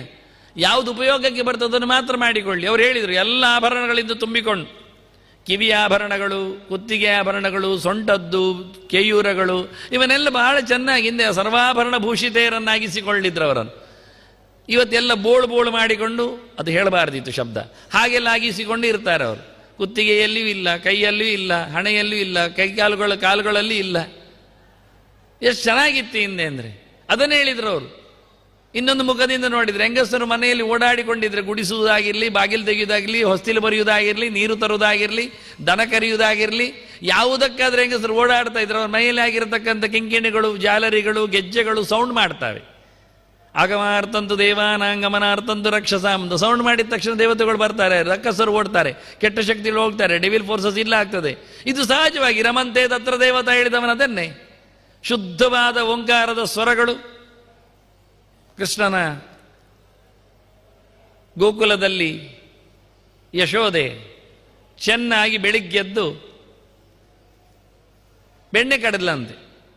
ಆಗ ಕೈಯಲ್ಲಿ ಹಾಕಿದ ಕಂಕಣಗಳು, ಕೇಯೂರಗಳು, ಕುದಿಯಲ್ಲಿ ಹಾಕಿದ ಸರಗಳು ಎಲ್ಲ ಸದ್ದು ಮಾಡಿದವಂತೆ. ಅವ್ರು ಹೇಳ್ತಾರೆ, ಅಷ್ಟು ಹಾಕೊಂಡು ಎಳಿತಾ ಇದ್ದಾಳೆ. ಗೋಕುಲ ಕಮ್ಮಿ ಇರಲಿಲ್ಲ, ಶ್ರೀಮಂತವಾಗಿತ್ತು. ಬಂಗಾರದ ರಥ ಅವರಿಗೆ ಬೆಣ್ಣೆ ಮಾರಲಿಕ್ಕೆ ಹೋಗುವಾಗ ಯೋಚನೆ ಜನಕ್ಕೆ ಬರಲಿಕ್ಕಿಲ್ಲ. ಏನು ಗೌಜಿ, ಆ ನಮೂನೆಯರವರು. ಅದರಿಂದ ಅದ್ಭುತವಾದಂತಹ ಚಿಂತನೆ, ಒಳ್ಳೆ ಸದ್ದು, ಬೆಳಿಗ್ಗೆದ್ದಾಗ ಮಾಂಗಲಿಕವಾದ ಧ್ವನಿಗಳು, ಬಂಗಾರದ ಶಬ್ದಗಳು. ಹಾಗಾಗಿ ರಮಂತೆ ತತ್ರ ದೇವತಾ ಹೇಳಿ. ಯಾಕೆಂದರೆ ಹೆಂಗಸ್ತರು ಲಕ್ಷ್ಮಿಯ ಅಂಶ ಸಂಭೂತರು, ಅವರಲ್ಲಿ ಲಕ್ಷ್ಮಿ ತುಂಬಿದ್ದಾಳೆ. ಲಕ್ಷ್ಮಿ ತುಂಬಿದ್ದಾಳೆ ಅಂದರೆ ಹಿರಣ್ಯವರ್ಣ ಮರಿಣೀಂ ಸುವರ್ಣ ರಜತಸ್ತ್ರಜಾಂ ಚಂದ್ರಾಂ ಹಿರಣ್ಮಯೀಂ ಲಕ್ಷ್ಮೀಂ ಜಾತವೇದೋ ಮಹಾವಹ. ಸುವರ್ಣ ರಜತಸ್ತ್ರಜಾಂ, ಬಂಗಾರದ ಬೆಳ್ಳಿಯ ಆಭರಣಗಳ ಮೊತ್ತ ಅವಳು. ಕಿವಿಗೆ ಹಾಕೊಂಡದ್ದು ಮಾತ್ರ ಇರುವುದಲ್ಲ, ಜುಮಕಿ ಆಗಲಿ, ಜಾಲರಿ ಆಗಲಿ, ರಿಂಗ್ ಆಗಲಿ, ಥ್ರೆಡ್ ಆಗಲಿ, ಮತ್ತೊಂದು ಚಂಗಚಕ್ರಗಳು ಆಯ್ತಲ್ಲ, ಅವತ್ತು ಹೇಳಿದ್ನಲ್ಲ. ಕರ್ಣಪೂರ ಅಂತ ಒಂದಿತ್ತು, ಇವತ್ತು ಕಾಣುವುದೇ ಇಲ್ಲ. ಕಿವಿ ಮುಚ್ಚುವಂಥ ಒಂದು ಆಭರಣ ಇತ್ತು. ಕಳೆದೋದ ವಸ್ತುಗಳು. ಕೇಯೂರ ಮಾತ್ರ ಅಲ್ಲ, ಡಾಬು ಮಾತ್ರ ಅಲ್ಲ, ತೋಳ ಬಂದಿ ಬೇರೆ ಇತ್ತು, ಅದು ಬೀಳದಂತ ಇನ್ನೊಂದು ಕಡಗ ಇತ್ತು ಹಾಕಲಿಕ್ಕೆ ಕೈಯಲ್ಲಿ. ಡಾಬು ಮಾತ್ರ ಇರಲಿಲ್ಲ, ಅದ್ರ ಮೇಲೆ ಪಟ್ಟಿ ಬೇರೆ ಇತ್ತು, ಅದು ಬೇರೆ, ಇನ್ನೊಂದು ಬೇರೆ. ಅದು ಗೆಜ್ಜೆಗಳು, ಜಾಲರಿಗಳು ಯಾವುದು ಕಾಣುತ್ತಾ ಇಲ್ಲ ಈಗ. ಅದೆಲ್ಲ ವಸ್ತು ಸಂಗ್ರಹಾಲಯದಲ್ಲಿ ಉಂಟು. ಅದು ಅವರು ಮುಟ್ಲಿಕ್ಕೆ ಬಿಡುವುದಿಲ್ಲ, ಅದೆಲ್ಲ ಹಾಕ್ತಾ ಇದ್ರು ಅಂತ ಹೇಳ್ತಾರೆ. ಇನ್ನೊಂದು ಕಡೆಯಲ್ಲಿ ಯೋಷಿತಃ ಪ್ರಕೃತೇ ಕಲಾಹ ಅಂತಾರೆ. ಪ್ರಕೃತಿ ಅಂಶರವರು, ಒಂದು ಮೊತ್ತ ಒಂದು ಅಂಶ ಅವರಲ್ಲಿದೆ ಅಂತ. ಇನ್ನೊಂದು ಕಡೆ ಹೇಳುವಾಗ ಕಾಮಿನ್ಯ ಕಮಲಾ ಕಲಾಹ, ಅದ್ಭುತವಾದ ಗೆರೆ ಪುರಾಣದ್ದು. ಪ್ರಾಸ ಇದೆ ಅಲ್ಲಿ, ಸಾಹಿತ್ಯ ಇದೆ ಅಲ್ಲಿ, ಸೌಂದರ್ಯ ಇದೆ. ಕಾಮಿನ್ಯ ಕಮಲಾ ಕಲಾಹ, ಕಮಲೆ ಅಂದರೆ ಮಹಾಲಕ್ಷ್ಮಿ, ಅಷ್ಟು ಕೋಮಲೆ ಅಂತ ಅರ್ಥ. ಕೋಮಲೆಯ ಕಲಾವಂತಿಗೆ ಅವರ ಇರಲಿಕ್ಕಾಗಿ ಅಷ್ಟು ಮಧುರ, ಅವರ ಸ್ವರ ಆಗಲಿ, ಮೈ ಆಗಲಿ, ಮಾತಾಗಲಿ, ಕೆಲಸ ಆಗಲಿ ಅಷ್ಟು ಮೃದು ಇದ್ದಾರೆ ಅಂತ. ಹಾಗಾಗಿ ಅಂತ ಹೆಣ್ಮಕ್ಕಳ ಬಗ್ಗೆ ತುಚ್ಛವಾಗಿ ಮಾತಾಡಬೇಡಿ, ಪ್ರಕೃತಿ ಅಂಶ ಸಂಭೂತರಿದ್ದಾರೆ, ಅಷ್ಟು ದೊಡ್ಡ ಸ್ಥಾನಮಾನ ಕೊಟ್ಟಿದ್ದೇವೆ, ಅದನ್ನು ಉಳಿಸಿಕೊಳ್ಳಿ, ಬೆಳೆಸಿಕೊಳ್ಳಿ ಅಂತಾನೆ. ಅಂತ ಹೆಣ್ಮಕ್ಕಳು, ಅದಕ್ಕೆ ಕುಲಸ್ತ್ರೀಯ ಅಂದದ್ದವ. ಅಂತ ಹೆಣ್ಮಕ್ಕಳ ಗತಿ ನಾಳೆ ಏನು ಯೋಚನೆ ಮಾಡಲಿಕ್ಕೆ ಉಂಟು ಅಂದ. ಆದ್ದರಿಂದಲೇ ಹೊರಗೆ ಹೋದಾಗ ವಿದ್ಯಾರ್ಥಿಗೆ ಕಲಿತು ಹೊರಟಾಗ ಮೊದಲ ಮಾತು ಹೇಳಿಕೊಡ್ತಾನೆ ಕಾನ್ವೊಕೇಶನ್ನಲ್ಲೇವ, ಮಾತೃದೇವೋಭವ, ಪಿತೃದೇವೋಭವ, ಆಚಾರ್ಯ ದೇವೋಭವ, ಅತಿಥಿ ದೇವೋಭವ. ಅಮ್ಮನನ್ನು ದೇವರಂತೆ ಕಾಣಬೇಕು. ಮೊದಲ ಶಬ್ದದು ಮಾತೃದೇವೋಭವ ಅಂತ. ಎಲ್ಲೆಡೆ ಮಾತೃತ್ವದ ಶಕ್ತಿಯನ್ನು ನೋಡು, ಅದನ್ನು ಗಮನಿಸು. ಆದರೆ ನಾವಿವತ್ತು ಗೋಮಾತೆ, ಭೂಮಾತೆ, ಭಾರತ ಮಾತೆ ಎಲ್ಲ ಕರೆಯುವುದು. ಎಲ್ಲವೂ ನಿರ್ಮಾಣ ಹಂತದಲ್ಲಿವೆ, ನಿರ್ಮಾಣ ಮಾಡಿಕೊಟ್ಟಿವೆ, ನಮ್ಮನ್ನು ನಡೆಸಿಕೊಳ್ಳುತ್ತವೆ, ದುಡಿಸಿಕೊಳ್ಳುತ್ತವೆ. ನಿರ್ಮಾತಿ ಅಸ್ಮಾನ್, ನಮ್ಮನ್ನು ಚೆನ್ನಾಗಿ ರಚನೆ ಮಾಡುತ್ತದೆ. ದನ ಹಾಲು ಕೊಟ್ಟು ನಮ್ಮನ್ನು ಬೆಳೆಸ್ತದೆ. ಅದರಿಂದ ಕಾರ್ಬೋಹೈಡ್ರೇಟ್ ದಿನ ತಿನ್ನುವಾಗ ಬೆಳಿಗ್ಗೆ 3/4 ಅಂಶ ಇರಬೇಕು, ಮತ್ತು ಪ್ರೋಟೀನ್ 1/4 ಅಂಶ ಬರಬೇಕು ಅಂತ ಹೇಳ್ತಾರೆ. ಇವತ್ತಿನ ಅಮೇರಿಕದ ಮೆಡಿಸನ್ ಆರ್ಗನೈಸೇಷನ್ ಹೇಳ್ತದೆ, ಬೆಳಿಗ್ಗೆ ಎದ್ದಾಗ ಮನುಷ್ಯನಿಗೆ ಫುಡ್ ಹೇಗಿರಬೇಕು ಹೇಳಿದರೆ 3/4 ಅಂಶ ಕಾರ್ಬೋಹೈಡ್ರೇಟಲ್ಲಿ ಬರಬೇಕು, ಮತ್ತು ಪ್ರೋಟೀನ್ 1/4 ಅಂಶ ಇರಬೇಕು, ಅಂಥ ಫುಡ್ ಒಳ್ಳೆಯದು. ಪೆದ್ದುಗಳವುಗಳು ಪಾಪ ಈಗ ತಡವಾಗಿ ಹೇಳಿದ್ದಾರೆ. ನಾವು ಹೇಳಿಕೊಂಡು ಹೌದಾ ಆಗ್ಬೋದು, ಒಳ್ಳೆ ಪೇಪರ್ ಮಾರ್ಯಾರೆ ಅಂತೇವೆ. ಕರ್ಮವೇ, 3 ಪಾವು ಅಕ್ಕಿ ಹಾಕಿ 1 ಪಾವು ಉದ್ದು ಹಾಕಿದರೆ ಕಾರ್ಬೋಹೈಡ್ರೇಟ್ 3/4 ಅಂಶ, 1/4 ಅಂಶ ಪ್ರೋಟೀನ್ ಆಗ್ತದೆ, ಚಂದವಾದ ಇಡ್ಲಿ ಕಡುಬು ಆಗ್ತದೆ. ಅದನ್ನೇ ತಿನ್ನೋದು ನಾವು ಬೆಳಿಗ್ಗೆ. ಮತ್ತೆಂತ ಅವರು ಹೇಳಬೇಕಾಯ್ತು, ನಾವು ಮಾಡೋದು ಅದನ್ನೇ 300 ವರ್ಷದಿಂದ ಅದೇ ಮಾಡ್ತಾ ಇದ್ದೇವೆ ನಾವು ಮನೆಯಲ್ಲಿ, ಗ್ರಾಚಾರ ಕೆಡಲಿಕ್ಕೆ. ಅದೊಂದು ಕಾಂಬಿನೇಷನ್ ನಾವು ಹೇಳೋದ ಕರ್ಮಗೆ. ಅದು ಮೊದಲಿಂದ ಕಾಂಬಿನೇಷನ್ ನಾವು ಕಂಡಾಗಿದೆ, ರಿಸರ್ಚ್ ಮಾಡಿ ನೋಡಿ ಆಗಿದೆ.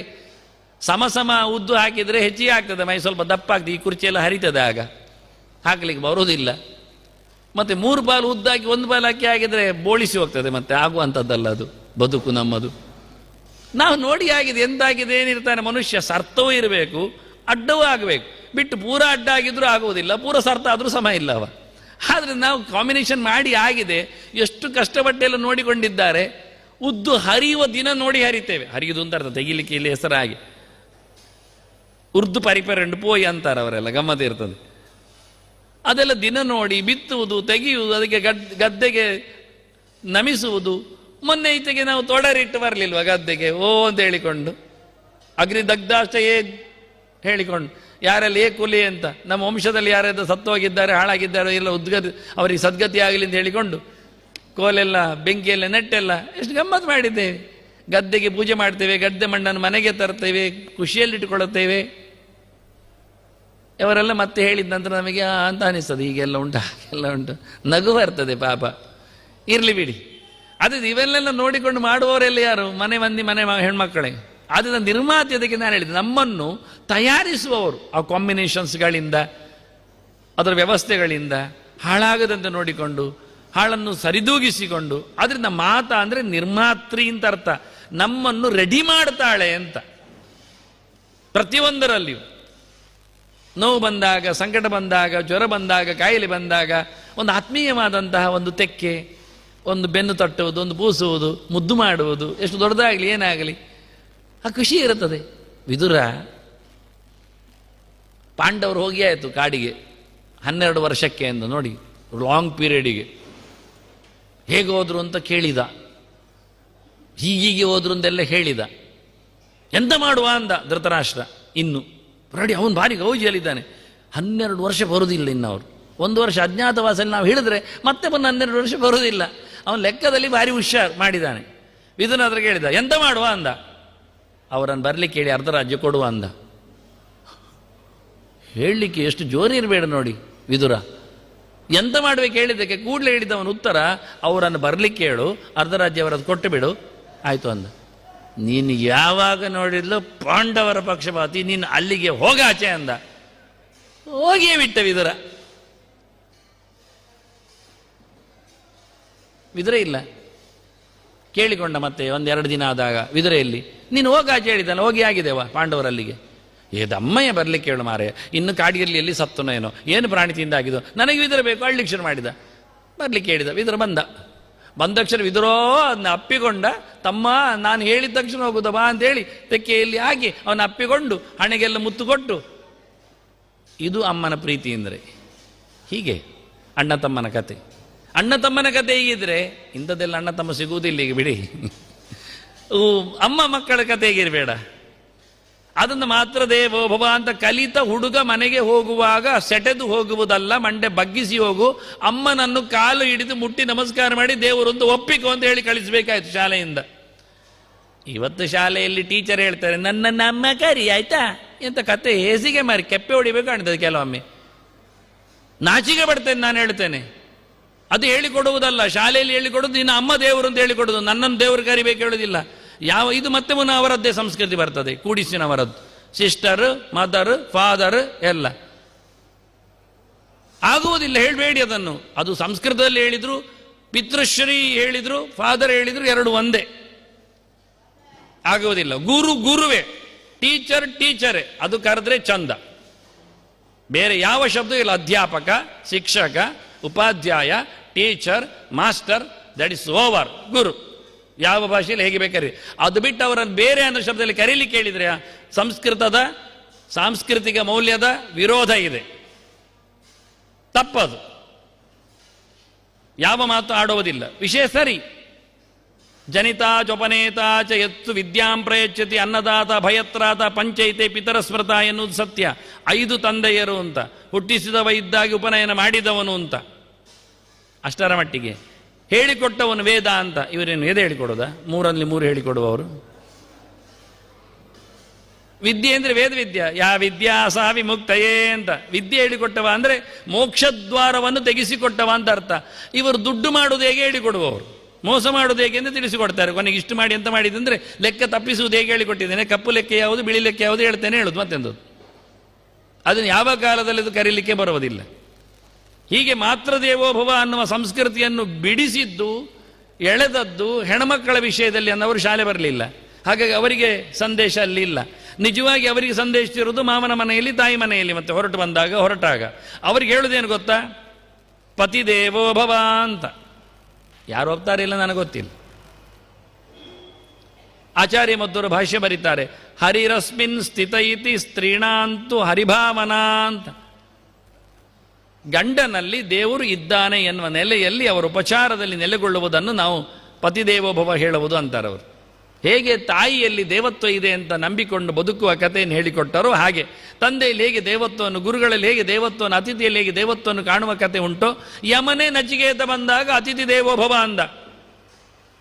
3 ದಿನ ಕಾಯಿಸಿದೆ ಮಾರೆ ನಿನ್ನನ್ನು, ಬಾಗಿಲ ಹೊರಗೆ ಕೂತಿದ್ಯಲ್ಲ, ನಿನಗೆ 3 ವರ ಕೊಡ್ತೇನೆ, ಮತ್ತೆಲ್ಲ ಮಾತಾಡ್ತೇನೆ ಅಂದ.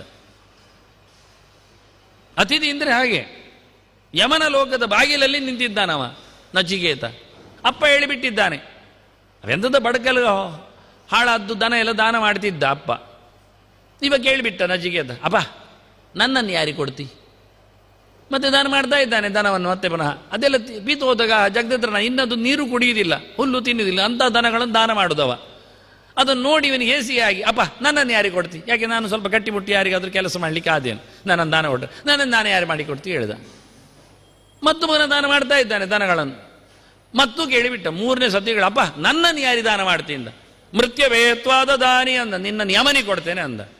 ಬಡ್ಕ ಹೋಗಿ ಯಮಲೋಕಕ್ಕೆ. ಯೋಚನೆ ಮಾಡಲಿಕ್ಕೆ ಇರ್ತದೆ ಕೆಲವೊಮ್ಮೆ, ಅವನ ಇಂಟೆನ್ಷನ್ ಏನು ಕೇಳಿದ್ದು, ಉತ್ತರ ಏನು ಕೊಡಬಹುದು. ಹೋಗಿ ಯಮಲೋಕಕ್ಕೆ ಹೋದ್ರೆ ಅಲ್ಲಿ ಏನೋ ಇನ್ ಆಬ್ಸೆಂಟ್, ಅವೆಂಥದ್ದು ಬೇರೆ ಕೆಲಸಕ್ಕೆ ಹೋಗಿದ್ದಾನೆ, ಅರ್ಜೆಂಟ್ ಎಲ್ಲಿಯೂ ಸನ್ಮಾನ ಇರಬೇಕು, ಅವನಿಗೆ ಹೋಗಿದ್ದಾನೆ, ಇಲ್ಲ ನಾಪತಾಯಿ. ಹೆಂಡತಿ ಬಂದ್ಲು, ಯಮನ ಹೆಂಡತಿ ಗುರ್ತ ಇಲ್ಲ, ಶ್ಯಾಮಲೆ ಅಂತ. ನೆನಪಿಟ್ಕೊಳ್ಳಿ ಮಾರೇರೆ, ಬೇಕಾಗ್ತದೆ ಕೆಲವೊಮ್ಮೆ. ಅವಳು ಇನ್ನಾದ್ರೆ ಮಾತಾಡಿಸ್ಲಿಕ್ಬೇಕಲ್ಲ ಶ್ಯಾಮಲಮ್ಮ. ಅವಳು ಬರ್ಲಿಕ್ಕೆ ಹೇಳಿದ್ದು ಒಳಗೆ, ಬಾ ಮಾರಾಯ. ನಾನು ಬರುವುದಿಲ್ಲ ಅಂದವ. ನನ್ನನ್ನು ಯಮನಿ ಕೊಟ್ಟದ್ದವ, ನಿನಗಲ್ಲ ಅಂದ. ನಾನು ಅವನು ಮಾಡದಿ ಮಾರಾಯರೆ, ಅರ್ಧನಾರೀಶ್ವರ ಇದ್ದಾಗೆ ನಾವು, ಅರ್ಧಾಂಗಿ ನಾನು. ನೀನು ಅರ್ಧಾಂಗಿ ಆಗು ಪೂರಾಂಗಾಗ, ನನಗೇನು ಸಂಬಂಧ ಇಲ್ಲ. ನಾನು ಹೇಳಿದಾಗೆ ಬಂದಿದ್ದೇನೆ, ಅವ ಬಾರದು ಒಳಗೆ ಬರೋದಿಲ್ಲ, ಇದು ಅವನ ಮನೆ ಅಂದ. ನನ್ನ ಹೆಸರಲ್ಲಿ ಉಂಟು, ಎಂಥದ್ದು ಪ್ರಯೋಜನ ಇಲ್ಲ ಅಂದವ. ನೋಡಿ ಗಮ್ಮತ್ತು, ಎಷ್ಟು ಜೋರಿದ್ದಾನೆ. ಆಯಿತು, 3 ದಿನ ಹೊರಗಿದ್ದ ಪುಣ್ಯಾತ್ಮ.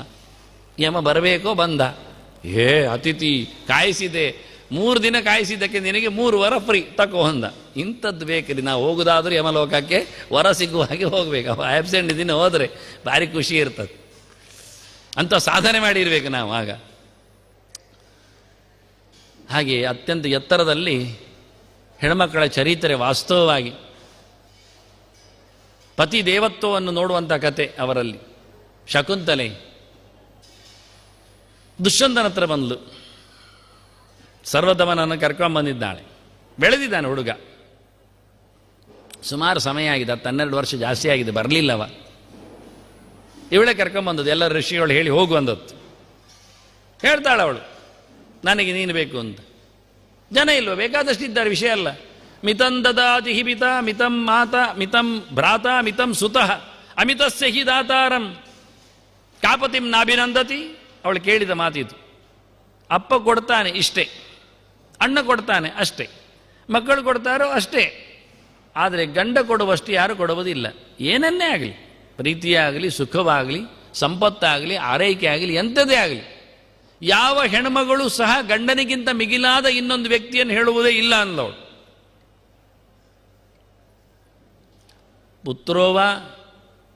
ಪುತ್ರೋವಾತ ಪಿತಾವಾಪಿ ಬಾಂಧವೋವ ಸಹೋದರ.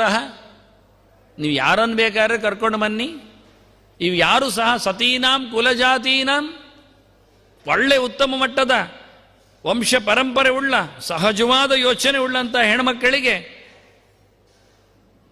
ನ ಸಮಃ ಸ್ವಾಮಿನಃ ತನ್ನ ನ ಕಶ್ಚಿತ್ ಸ್ವಾಮಿನೋ ಸಮಃ ಸ್ವಾಮಿನಃ ಸಮಃ, ತನ್ನ ಇನಿಯನಿಗಿಂತ ಎತ್ತರದಲ್ಲಿ ಯಾವ ವ್ಯಕ್ತಿಯು ಅವಳಿಗೆ ಕಾಣುವುದಿಲ್ಲ ಅಂತ ಲೆಕ್ಕಾಚಾರ ಮಾಡಲಿಕ್ಕೆ ಹೋದರೆ.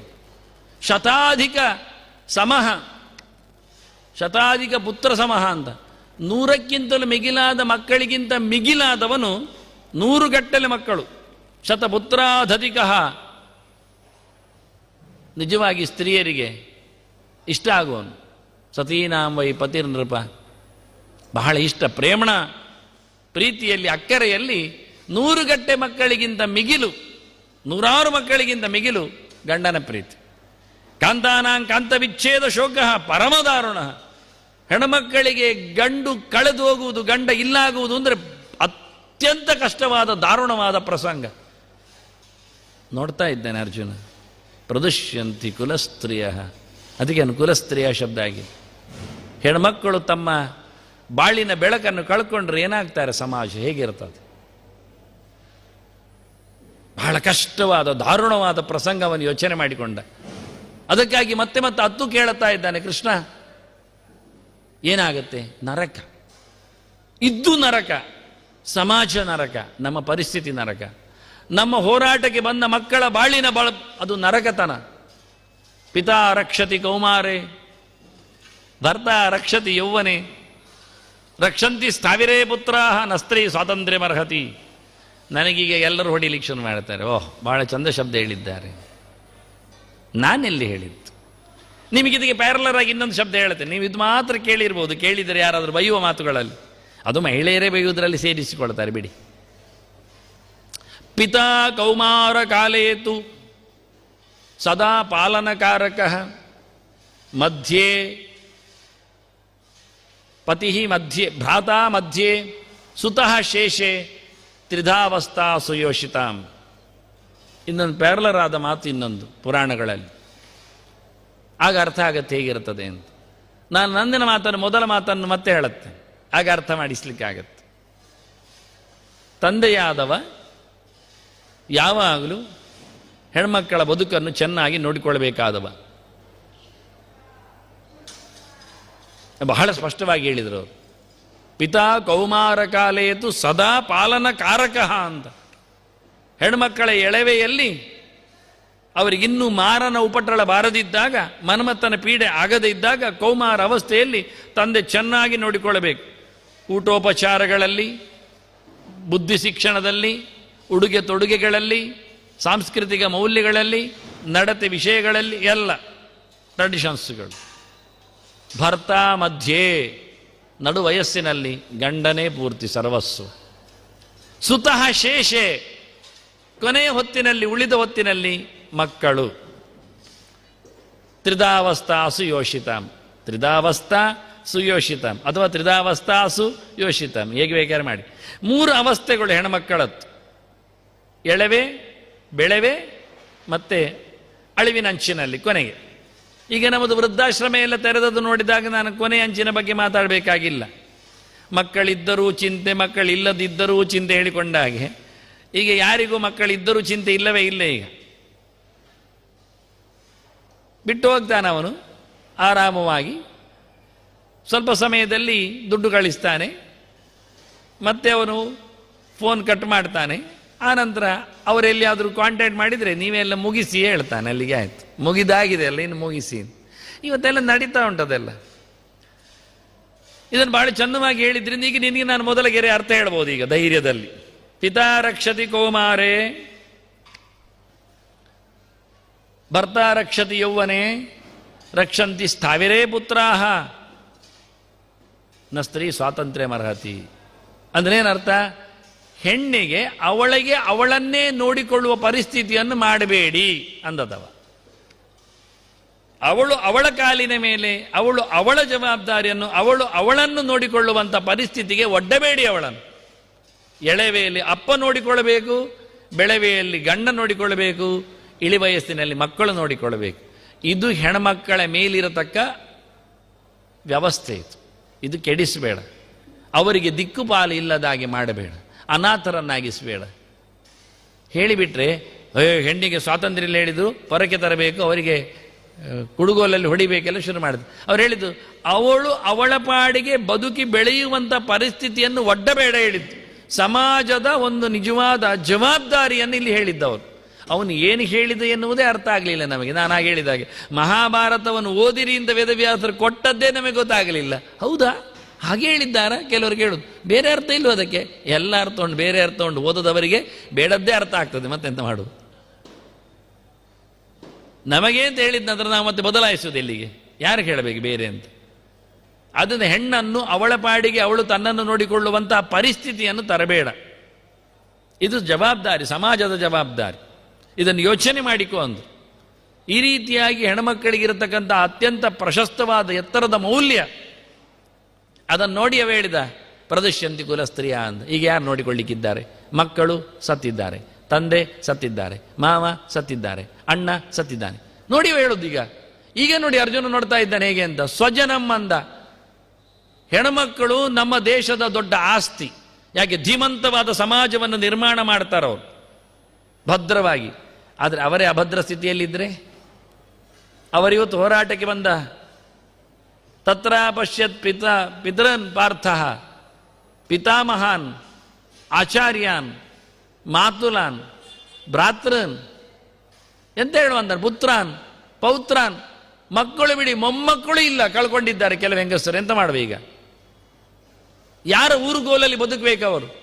ಇದೇ ಗಾಂಧಾರಿ ಪ್ರಶ್ನೆ ಮಾಡಿದ್ಲು ಭೀಮನ ಹತ್ರ ಬಂದು ಹತ್ತಿರ ನಿಂತು ಕೊನೆ ಹೊತ್ತಿನಲ್ಲಿ ನಮಸ್ಕಾರ ಮಾಡಿದಾಗ, ಭೀಮ, ನಾವು ಮುದುಕರಿಬ್ಬರು ಹಣ್ಣಿದ್ದೇವೆ, ನಮ್ಮ ಮುಂದಿನ ಬದುಕಿಗೆ ಒಬ್ಬನನ್ನಾದರೂ ಉಳಿಸ್ಲಿಕ್ಕೆ ಆಗಲಿಲ್ಲ, ನಿನಗೆ 100 ಹೊಡೆದಾಕಿದ್ಯಾ? ಹೌದಮ್ಮ ಅಂದ. ಎಂತಾಯ್ತು? 100 ಮಕ್ಕಳು ಕೃಷ್ಣನನ್ನು ಕಟ್ಟಲಿಕ್ಕೆ ಹಗ್ಗ ತರಲಿಕ್ಕೆ ಹೋಗಿದ್ದಾರೆ ಅಂತ ಹೇಳಿದ. ಪ್ರತಿಯೊಬ್ಬರ ತಪ್ಪು ಇದೆ, ತಪ್ಪಿಲ್ಲದವ ಸಿಗಲಿಲ್ಲ. ಕೃಷ್ಣ ಮಾತಾಡದೇ ಇದ್ದಾನೆ, ಹೇಳಿಕೊಡ್ತಾ ಇದ್ದಾನೆ. 100 ಜನರು ಸಭೆ ಬಿಟ್ಟು ಹೋಗಿದ್ದಾರೆ, ಮರ್ಯಾದೆ ತೆಗೆದಿದ್ದಾರೆ. ನೀ ನೋಡಿದ್ಯಲ್ಲ ಅಂದ. ನಿನಗೆ ಬಗ್ಗದ ಮಕ್ಕಳನ್ನು ಉಳಿಸಿಕೊಳ್ಳಬೇಕು ಅಂತ ನನ್ನ ಹತ್ರ ಏನು ಹೇಳುವುದು ಕೇಳಿದ. ಬಾಯಿ ಮುಚ್ಚಿದ್ಲು ಗಾಂಧಾರಿ. ನಮ್ಮ ಮೇಲೆ ದೋಷಾರೋಪಣೆ ಮಾಡಬೇಡ ತಾಯಿ ಅಂದ. ರೈಟ್, ಸಾರ್ಥಕವಾದ ಉತ್ತರ. ಒಪ್ಪಿಕೊಂಡ್ಲವಳು, ನಿಜವಾಗಿ ಒಪ್ಪಿಕೊಂಡು ಕೇಳಿದವಳು. ದಂಡಕ್ಕಾಗಿ, ಊರುಗೋಲಿಗಾಗಿ ಎಷ್ಟಿ ಮಾತ್ರಂಚ ನೋರ್ವರಿತವಂತಾಳೆ. ಒಂದು ಹುಡುಗನನ್ನು ನಿಲ್ಲಿಸಲಿಲ್ಲ ನೀನು ಯಾಕೆ ಅಂತ. ನಿಜವಾಗಿ ಯೂಸ್ ಇದ್ದಾನೆ, ಧೃತರಾಷ್ಟ್ರನ ಮಗ ಇದ್ದಾನೆ, ಗಾಂಧಾರಿ ಮಗ ಅಲ್ಲ ಅಷ್ಟೇ. ಹೀಗೆ ಬಹಳ ಚಂದವಾಗಿ ಮಕ್ಕಳನ್ನು, ಮೊಮ್ಮಕ್ಕಳನ್ನು, ಅಣ್ಣಂದಿರನ್ನು, ತಂದೆಯಂದಿರನ್ನು, ತಾಯಂದಿರನ್ನು, ಅಲ್ಲ ತಾಯಲ್ಲ ಮಾತುಲರನ್ನು, ತಾಯಿ ಅಣ್ಣಂದಿರನ್ನು, ಮಾವಂದಿರನ್ನು ಎಲ್ಲ ಕಳ್ಕೊಂಡಿರತಕ್ಕ ಹೆಣ್ಮಕ್ಕಳ ಪರಿಸ್ಥಿತಿ ಯೋಚನೆ ಮಾಡಿ ಅನ್ನು. ನಾಳೆ ಕೇವಲ ಹೆಣ್ಮಕ್ಕಳು ಕೂತರೆ ಇಲ್ಲಿಯ ಕತೆ ಹೇಗಿರ್ತದೆ? ಹೇಗಿರ್ತದೆ? ಕುಲಸ್ತ್ರೀಯರು ಏನಾಗ್ತಾರೆ? ಏನಾಗಬೇಕು? ಸಹಜ ಪರಿಸ್ಥಿತಿ ಹೇಗಿರ್ತದೆ? ಮದುವೆಯಾಗಿ ಹೆಣ್ಮಕ್ಕಳ ಆಸೆಗಳ ಕತೆ ಏನಾಗ್ತದೆ? ಏನಾಗ್ತದೆ? ನರಕ ಆಗ್ತದೆ ಅಂತ ಅದಕ್ಕೆ ಮುಂದೆ ಹೇಳಿದ್ದವ, ಬಿಡಿಸಿದದನ್ನೇ. ವರ್ಣ ಸಂಕರಕ್ಕೆ ನಾನು ಕೈ ಹಾಕಲಿಲ್ಲ. ಈಗ ಅವರ ಪರಿಸ್ಥಿತಿಯ ಬಗ್ಗೆ ಮಾತ್ರ, ಸಾಮಾಜಿಕವಾದ ಮೌಲ್ಯಗಳ ಬಗ್ಗೆ ಮಾತ್ರ ಹೇಳಿದೆ. ಇನ್ನು 2ನೇ ಸ್ಟೆಪ್ ಹೇಳ್ತಾನೆ, 2ನೇ ಹಂತ ಏನಾಗಿದೆ? ಸತ್ತಿದ್ದಾರೆ ಅಂದಾಗ ಹೆಣ್ಮಕ್ಕಳು ಎಲ್ಲಿದ್ದಾರೆ ನೋಡಿ ಈಗ ಅಂತ. ನಾಳೆ ನೋಡುವ. ವಂದನೆಗಳೊಂದಿಗೆ ಶ್ರೀಕೃಷ್ಣ ನಾರಾಯಣ ನಾರಾಯಣ.